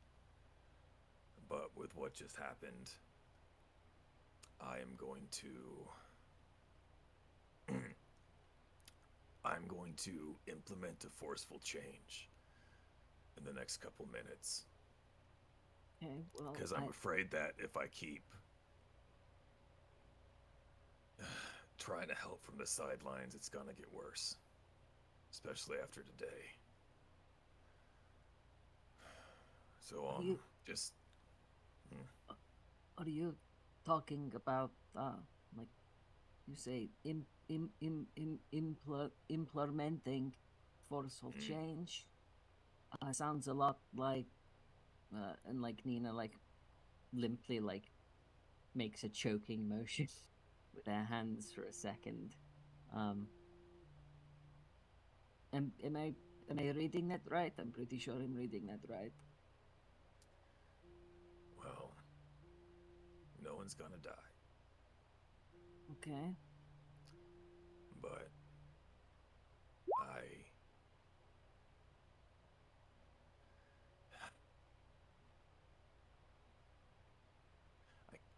I can't keep having Toby live like that. No, we can't have anybody here in Millstone living like that. None of the kids, none of the people. But you know better than anyone, Locke, how hard it is to stop that stuff. Not even from inside, but from outside too. Only we, and she like points at herself and then points at Locke and like gestures just to, like everyone and everything can, really choose what happens, to themselves in the long run. So what's this forceful change that you're thinking about? Well, if a certain someone knows what's good for him, he is not going to be here anymore. And I don't fully know how Toby's going to feel about that. Because he wants to try to solve problems by himself, and he is well entitled to do so. But Nina, he... So go ahead. No, do it. It's just to say, like Nina blinks up, like bloodshot eyes a few times, like nods a little bit, clearly mulling something over. It's just, I mean, if if we if we make him leave, if we make it clear that he's not welcome, Toby's dead, then is that going to? I don't know what I'm thinking right now. Sorry, my head's so cloudy, but would that, isn't that what everywhere would do? They'd get rid of them, right? They would, the unwanted, the the the drunks and the addicts. They you just push them away, right? Sweep them out of sight. Whether it's a different town or a different village or even in the ground, they get rid of them. There's a lot to this. I mean, I'm all of that. The only reason I'm not pushed out is because I'm fucking useful. But he's made it clear he wants to solve this by himself, but I can't have this continue. And even if I don't do what I want to do, home's gonna be a lot harder for Toby. And I can't have that either. So... Well, I didn't ask. I mean, I did and I didn't. I remember Toby seemed to give a shit, about his dad. He was upset, that his dad was the way he was. He wasn't happy about it. He wasn't angry about it. He seemed upset about it. Maybe, I don't know, maybe, I mean, you got over, I say you got over, but, it was hard. But you and Lily aren't so close anymore. What if Millstone's not a place where we push away people that have problems, but we try and help people? I don't know how. I know I'm maybe I'm saying stupid things. Maybe my head's all weird. But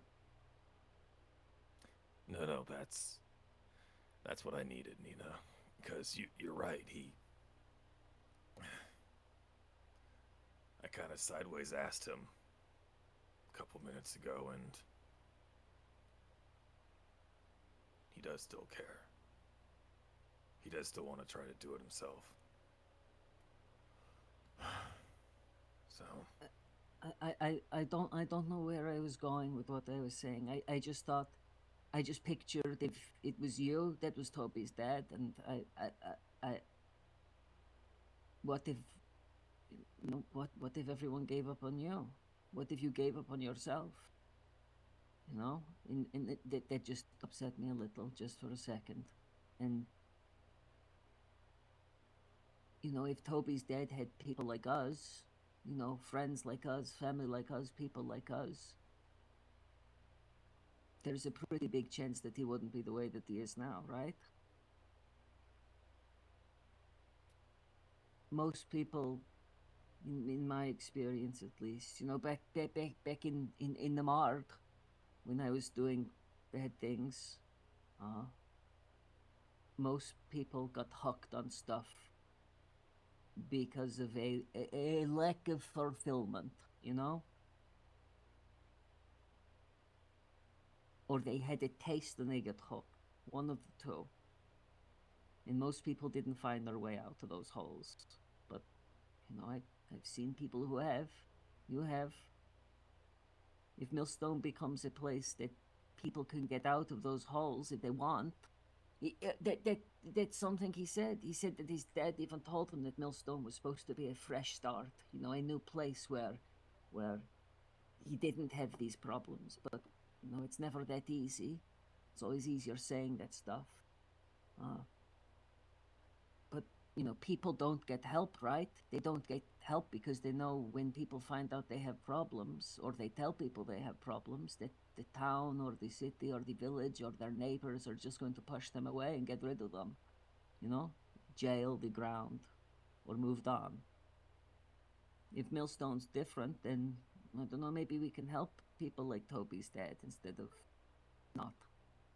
I'm rambling. I'm sorry. I feel like shit.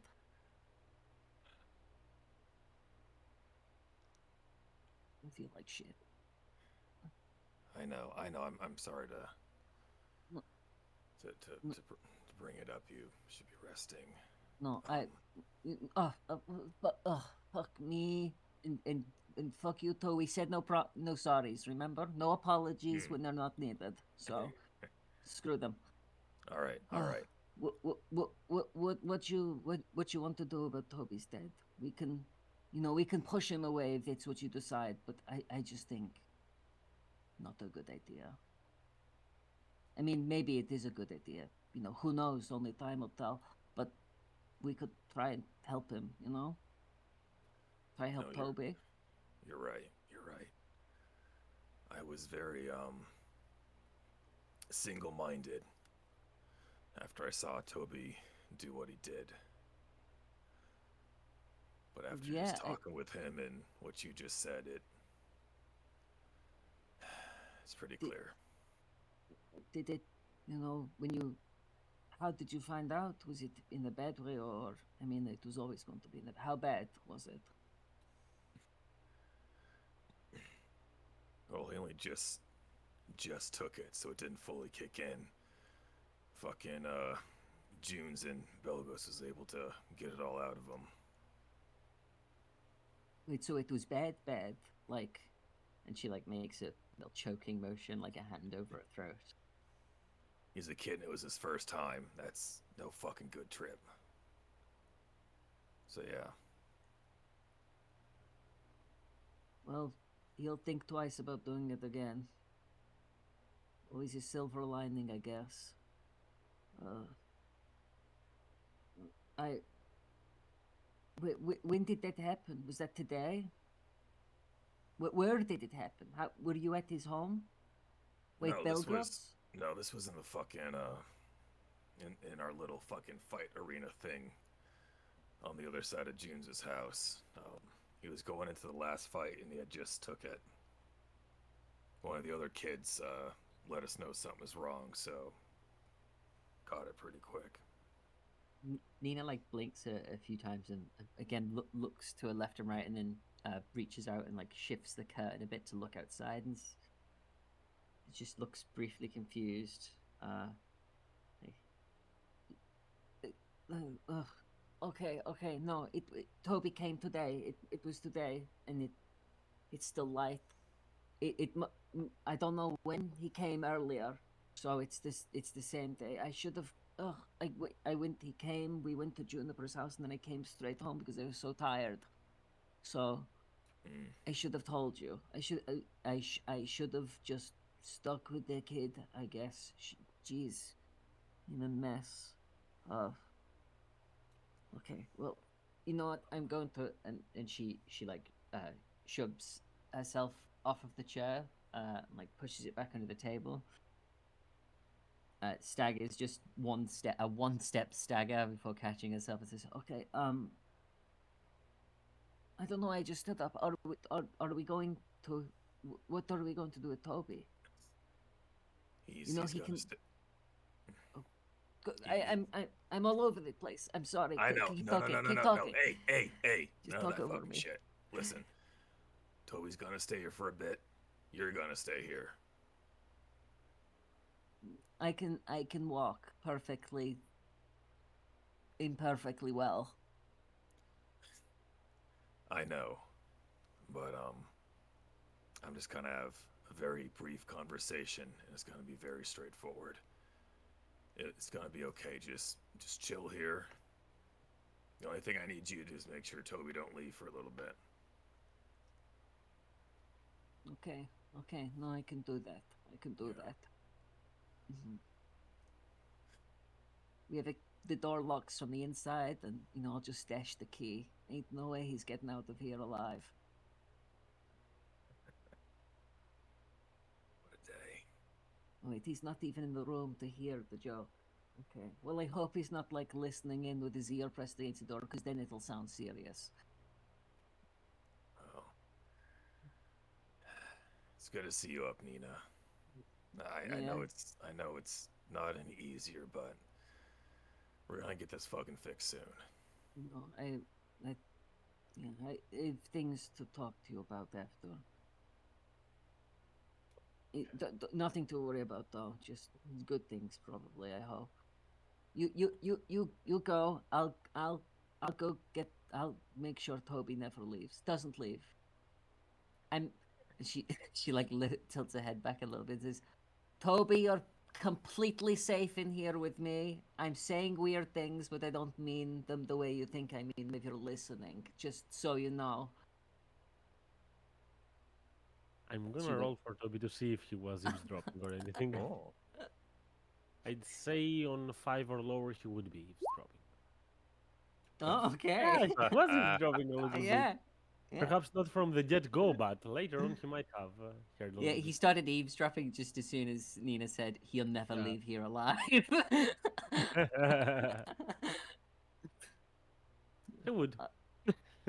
Yeah, but hopefully he then stayed to hear her saying, I said a lot of weird things, but I don't actually mean them.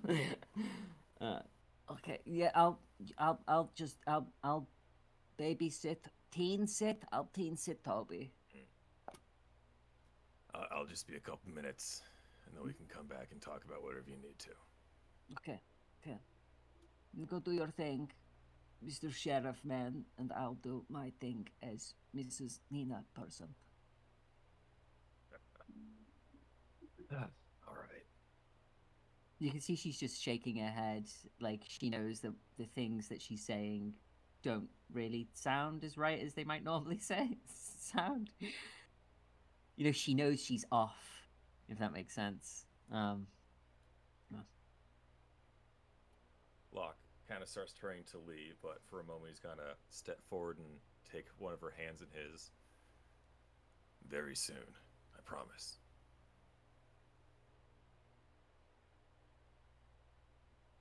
Are He'll you be over. He'll proposing be to over me soon. again? Oh, okay, okay, okay. I No, thought, no. Yeah, yeah, yeah. yeah, I thought for a second you were just, proposing again, and I was getting the I tier place things working slowly. But Would that make this you? is okay. Would that make you feel better? I don't know. It drained me. I think. I don't think I'd survive another proposal. Honestly. Fair, fair. Mm. You just go and do your thing. Go and do your thing.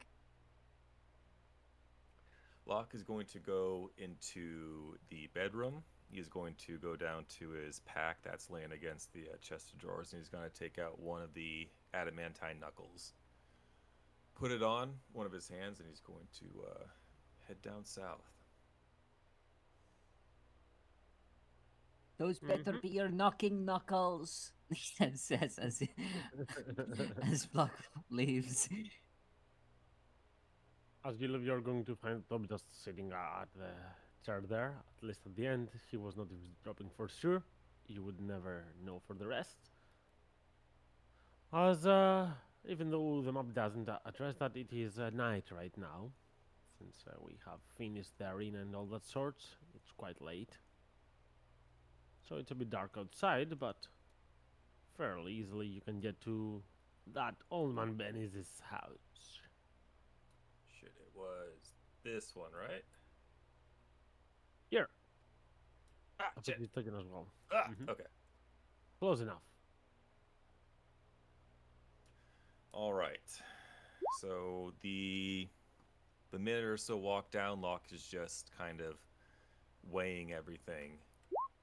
But after talk with Nina, it's kind of solidified the way to go. But regardless, Locke is going to walk. He's going to pass Belgo sitting there. Not really break stride, just kind of gives him a look and keeps going forward to the door. And as Locke comes up to the door, he's not even fucking waiting. He's going to throw a full weighted punch into the door with the adamantine knuckles. Give me an athletics check. Oh, character sheet. Okay. Yeah, we're using that from time to time. All right. So like the door's going to be thrown on the other side of the wall, but a very good show of strength as the door will bulge open. So what the? You're gonna hear from that man. As he is going to immediately take on his sword, showing that aggressivity in you opening the door.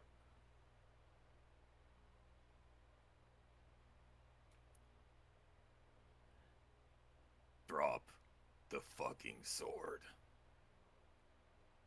This is my residence, my house, and you're supposed to be the sheriff. What the fuck is wrong with you? This has nothing to do with me being a sheriff.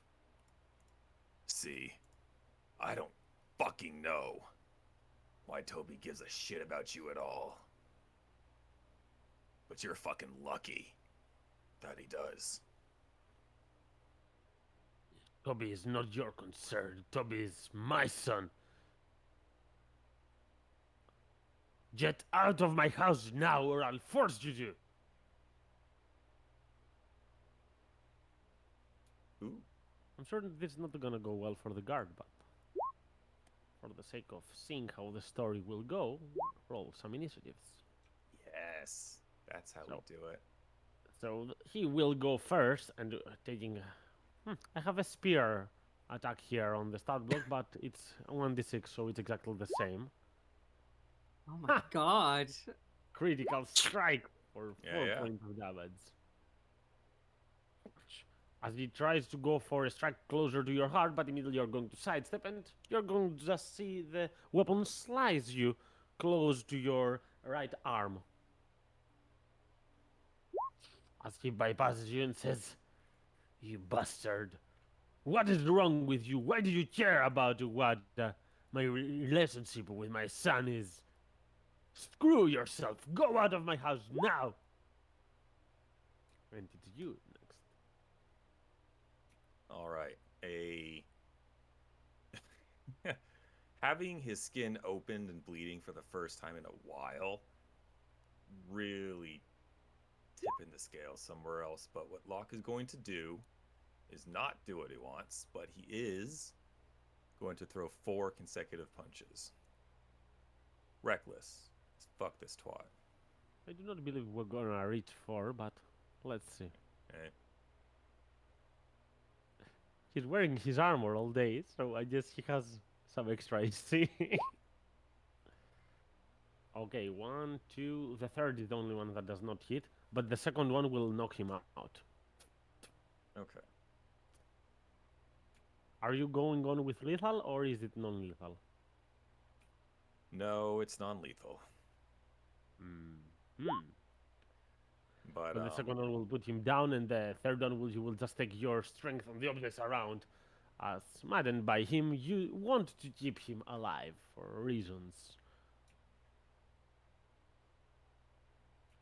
so As he's he will fall unconscious. in- Yep, he is unconscious on top of his couch, just doing a backflip towards there as you overwhelm him with your unarmed strikes.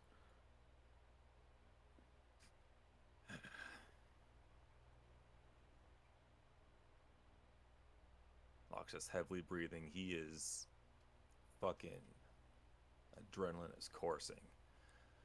But he's trying to keep in mind what Toby and Nina said. So, fuck. You know what?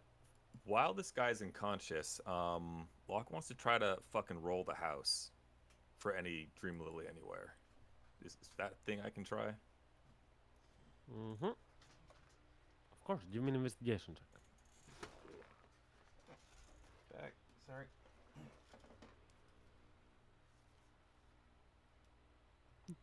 Use my inspiration that's been rotting in my character sheet. Rotting, wasting away. God, what? I can't yet. Yeah. I'm just seeing. No, I'll. I don't have any skill stuff I can do, right? Yeah. Okay. Can I just say, Vlad, the first roll that I see you roll after coming back after 5 months is a natural one. And I was Exactly. about to say, I was about to say natural one. Yeah, it's a 1. The first roll it's- against me is a nat 20. That's just how it goes. The year's off to a good start. Yep. Okay, it was a guard. It was a useless attack anyway. Good Went up rolls by here. 1. Okay. I guess as you start searching around, you're not going to find any full vials, but you are going to find the clues that there was something there. A couple of vials that one seems to be a bit broken and the other one seems to have been consumed. Proof that there was indeed Dream Lily there.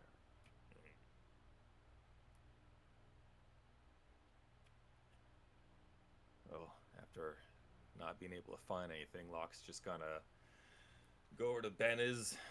He's going to just fucking throw the sword across the room. He's going to kneel down with a knee on his chest, and he is going to wake this guy up.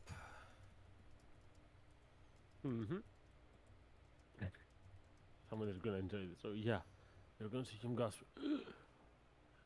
You. What happened? Why are you still here? Listen, Bennis. I'm kind of a smart guy these days. And I've learned that bodies can have somewhere up to 200 bones or so. If you give me any shit while I ask you questions, you're gonna start losing a lot of those.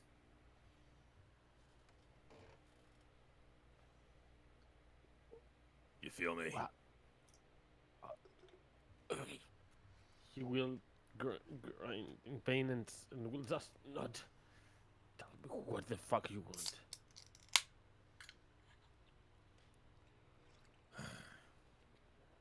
You do dream. I don't fucking care why. After today, you ain't fucking doing it anymore. And there ain't no fucking changing that, Bennis. Why is that? Well, as you said, I'm the sheriff. I ain't gonna let Dream Lily in this town. Especially not by a piece of shit asshole like you. Leave my house, and I want to report you as the sheriff. Going into other people's houses and breaking bones. See, I don't want you to be any under disillusions, Bennis. I ain't fucking like Og or Junes or anyone else here. I don't give a goddamn fuck about anything when it comes to shit like this.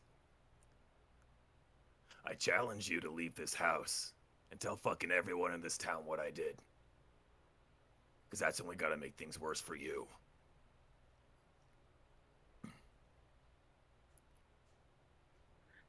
And so, not only are you not gonna do this shit anymore, 2 other things are gonna happen. You're gonna tell me right now, unless you want the number of unbroken bones to be dropped to single digits, who fucking gives it to you?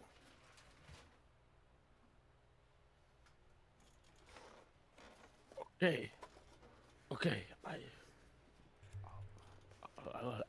I'll stop it. Fuck this. I stop this. Okay. Are we good? Who gives it to you?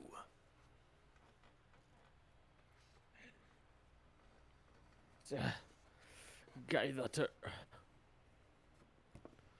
recently came in town. I'm sure it's not his real name, but he has introduced himself to me as Stunner.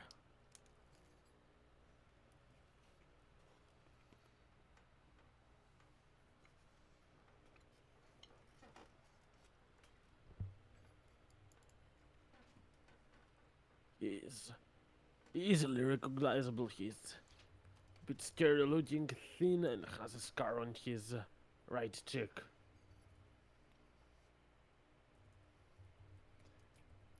Does he live here? He just comes to sell.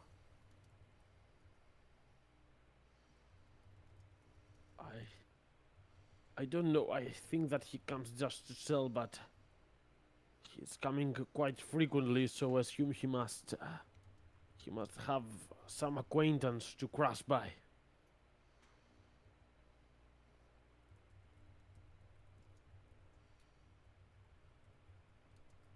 Block is going to get up from him, take a step back.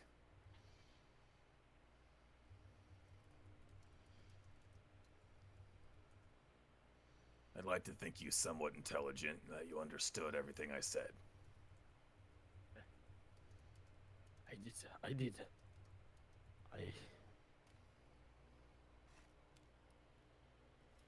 Where is my son?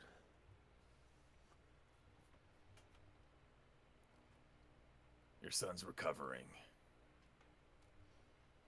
From From what? the fights. From the fights that he almost won. Not like you'd fucking care, but he did great.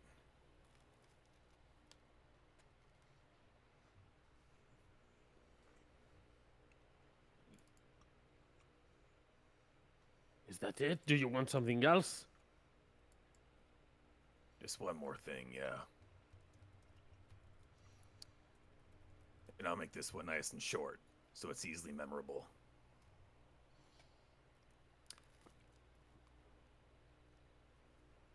I don't care you're his dad.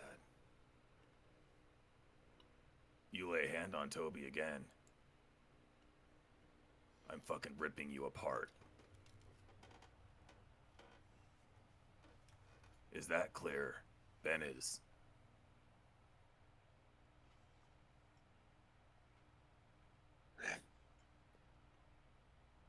He sent you here, huh? I guess he was always sis. I won't hurt him again, okay? I don't care about that little bastard anyways.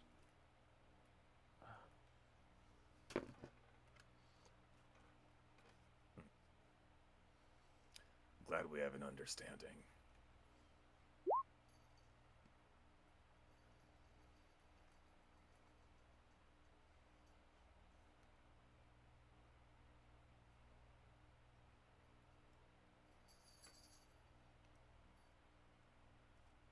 Is that hit, BG? Mm-hmm. Okay, I'm just knocking him out again. Just fuck this guy.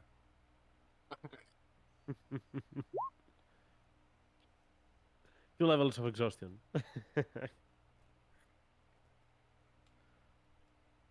As the knocked out Benis will be crashing at his own couch right there. The sheriff exits the door. As Belgos, you're gonna notice Locke come out of there after crashing the door. Perhaps you're going to see a couple of gnomes or children watching at the crashed door there. Rat looks around the corner, tucks back away. Just a quick point of fact. Locke has Yep. a sword. The sword, you got it? Yep. Okay. Belgos will gently stand up and head towards Locke. I trust your conversation was productive.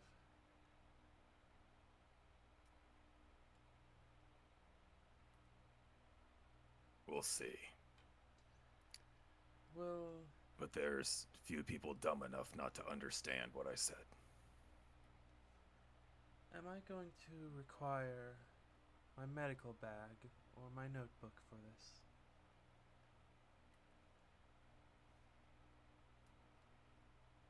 No. I want him to physically remember my conversation. Ah, he is alive then. Unfortunately. Did you find any Lily?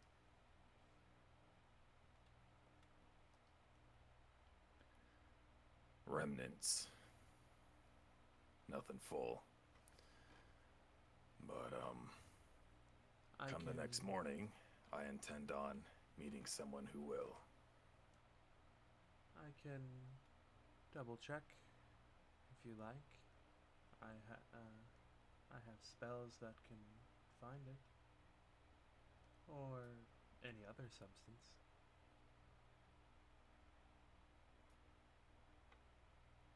You know what? Go ahead.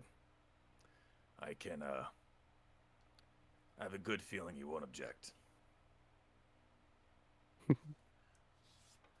Belgos will. There's the slight tilt of the head, but will nod. Are you alright yourself?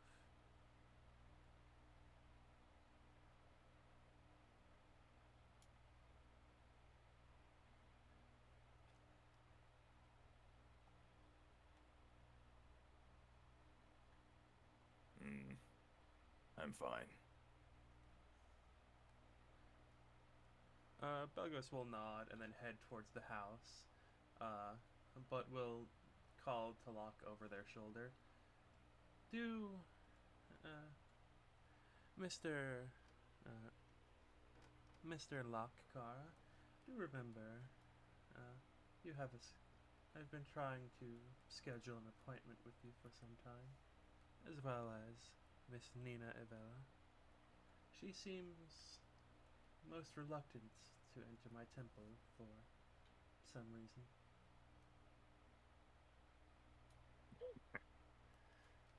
We have a thing about temples, but I'll keep that in mind. And yeah, Belgos will head in again.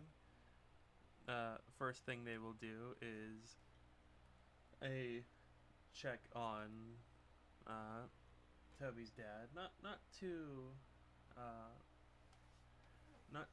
heal or anything. Like making sure that like he's not gonna like die of internal hemorrhaging or anything like that. You know, make sure that there's no complications. Maybe make them slightly more comfortable. But then they're going to again cast detect poison and disease. Mm-hmm. getting into the more interior, you're going to be able to spot downwards towards the storage facility that there are some dosages left that contain Dream Lily. It's not many, just 4 dosages. Okay. But in there, you're going to also spot that there are a lot of used vials, like 16 of them or so. They have been stacked all together in a box to be returned, perhaps, and refilled. Who knows? Belgos will take the entire box. Mm-hmm. And before Belgos leaves the house, they will look back towards the unconscious Mr. Benez, and will just calmly state, "I did try to help you," and then head out back towards the Mm-hmm. their temple. Actually, no, they'll head back towards Locke's place. They will place the full vials of Dream Lily into their medical bag. So I'm just gonna add that to my inventory. Mm-hmm. Noted. And with those words, as you are coming out of that house, this where we're gonna put a pause on our session for this week. Ooh. Mm. I love that. What level are our characters? Like 13, and yet. Nope, We they are 14. Oh. You are lower. I'm gonna Oh, level yeah, you up yeah, soon. No, that's fine. Yeah, but- yeah. Well, so some of us are level 13, and the current quest in quote unquote objectives is to stop Toby's dad doing drugs. It's great. I love it. You know, some are like, it's like, go and defeat the dragon. Blah blah blah. But ours is stop Toby's dad doing drugs. You know, this is It's the great. thing about Tesseri and Oriel, because this is a world of many characters. If a group starts stealing dragons all the time, we're gonna have no dragons for the others. Yeah, So exactly. Aw. It's like a safari. They've like, like they're an endangered species that need to be taken care of. we have to do other stuff as well. Yeah. Mm-mm. Yeah. But I, yeah, sure enough, we are going to be getting, I think, on Nina's storyline, from what I have come to understand. Is that right? I think that's the case. I think, yeah, Hmm. I think based on so. how the last Mm, conversation yeah. went in the Yeah. Juniper household, it seems. Yeah, Nina's I'm getting really sick excited. of losing days and memories and time. I love grooving, guys. The ice monsters, ICR, nice. I wanna and go Oh, back. nice. Yeah, and we've all got resistant to ice items, don't we? Right? a lot of you have, I think, yeah. Oh, I was joking. I thought we had none. Oh no, there's the boots of the Well, Winterlands. I did, there's like Juniper's one, yeah. Ugg boots. Yeah, Juniper's got her Uggs. What have we got other than that? Or are we otherwise completely unprepared? Pretty much. Yeah, that sounds great. Everything is gonna be fine. I Uh, think. uh, We'll find out. Yeah, we got Yeah. plenty of pythons. So, What a throwback. hmm. Did you notice the old lock token? Or did you not see it? No, yeah. Ah, man. well, BG, thank you for the session. Yeah, like, definitely. like, This is Great good. session. like I wasn't entirely joking before when I said that I love like the little slice of life issues that these characters are dealing with right now. Like, like yeah, it's great. I really like it. It's really neat. It's just so I don't know. I don't know how you describe. How would you describe it, guys? It's like Yeah, this normal is, in a way. It's like a normal problem that they're dealing with. Just like it's not a major like. Yeah, it's Yeah, kind of like a. Go ahead. all I was gonna say was that it really gives kind of take the word for what it will, but kind of like a humanistic look at all these characters, that they actually have like life things to deal with, and just like BG said, you know, it's not all about fighting dragons and winning and stuff. It's, you know, these little slices of life things that kind of aid in character growth and you know, development of how they act and react to things. And you know, because what's going on with this little subplot for Locke is very mentally and psychologically taxing, and it's changing a lot of things for him. Just this one fucking kid who happens to be in a very similar situation, and it's, you know, those kind of things really help grow and add more flavor to the character individually, and then how they have different relationships with other people, you know, outside of the whole, you know, fight the hag, fight the slod, fight the dragon kind of stuff. So it's really good. The world exists outside of the high fantasy like quest arcs and you know, yeah, it's just that side of the game that you don't really get to see often. Is I say you don't get to see often. We've seen 90% of the campaign has been that, and and I love it. It's Oh, yeah, it's sure. it's the yeah. butter to the dough. It's what We has- creates the layers to yeah, our like story. the laminate. We're It's laminating. laminating our We're, dough. we're laminating Tesseria is what we're doing. Yeah. We are a croissant. It might sound weird, but I'm gonna put it like this. It makes me think of it's something that I try to do in my games, and it makes me think of One Piece, where it's like, oh, the events of the story are not solely focused on the quote-unquote protagonists. Like, things are happening like even if we're not even in the country. Yeah, the world keeps moving, but the world exists. You know, the world exists. That's what I like about this, is that it feels. You know, you can play games where you follow the story arc and the, you know, the objectives, quote unquote, and then you've got just this. It's not dumb, but I'm just gonna say dumb side. You know, filler stuff, and it's great. It's like it just makes everything. It's what Vlad said before. It just makes everything feel real. Oh and, yeah, yeah. and like It's a filled out microcosm. and. Yeah, it's like Yeah. there are side characters that are actually characters, you know. No, yeah. Like, Yeah. yeah. And it's like, like, up here, this is what our guys do in combat, but what's the fullness of the character? Yeah. It's like combat is a 30-second thing. What happens once those 30 once initiative's dropped? You know, there you go. You've got the other 18 hours of the day left.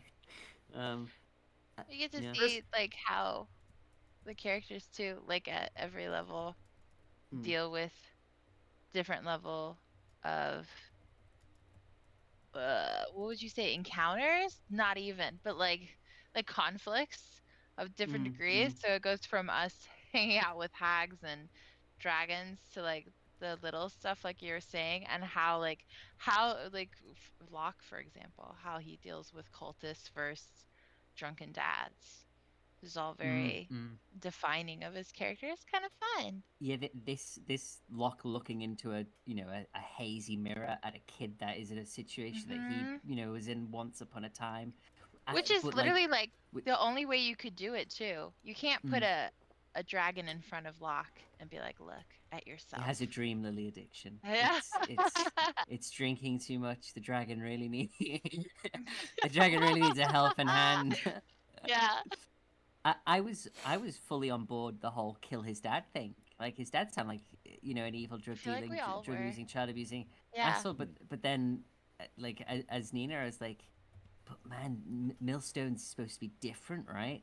To all these other places. No, you exactly. know? Yeah. It's exploring like moralities of choices and stuff with characters. I know it's like, you know, can drag on BG because you've had, I mean, shit. In an 8-hour campaign, we maybe had like 3 fights. But so you fully know. But it's like these points to really like kind of dig into, you know, these kind of issues that can be, you know, it's I was fully gonna go in, beat him to a pulp, and say, get the fuck out of my town. But with some character interactions, it kind of, you know, changed the narrative slightly. So it's great. That darn BG. I think drug use / drug abuse, drugs in general, are great. No, it's the it. I just want to say, BG, that I like that you're bringing that that you have, and it has always been an angle of the campaigns, that kind of topic and subject, and I like how the characters tackle it, and like I like that discussion of you know, fuck, what am I trying to say? You know, with how different Millstone's trying to be. drug use and drug abuse and the problems that come from those is a problem in other fantasy, parts of Tieria because people don't talk about it and because it is a taboo, right? It's illegal. As soon as if you're caught, with drugs or dealing drugs, you go to prison and that's it. Your life's over. And maybe Millstone can be different. Maybe Millstone can help those people rather than shunning them. And that might cause definitely problems. It some might are not. gonna see it as an opportunity. So Yeah, exactly. That's the problem, right? Is we've got to figure out a way to find the people that want help and the people that actually don't want help. Yeah, it kind And- of well, it's very realistic because not everything is just black and white. Yeah. Everything lives on a kind of a gray scale, and it's kind And- of determining that. It was only remembering, what Toby said last session, BG, where Toby said that his dad wanted things to change and be better, and that's why they came to Millstone. But things didn't work out. That's like completely changed what Nina was going to say to Locke. She was just going to say, "Yeah, go kill the dudes," but now it's like, Toby still likes his dad, and his dad did seem to want to Yeah. change. Man's a victim of his own You gotta keep him circumstance. alive. Yeah. No, it's just I've never got to tackle that kind of subject ever in D&D before. Yeah, And good stuff. it was one of the very first topics that came up in your campaign, BG, back on that mountain was drug use and drug abuse, and the fact that it stays. I thank you, BG. That's what I wanted to say. Good fucking in-depth shit that you do, BG. Yeah. Goodbye, And- people Aw. of the stream.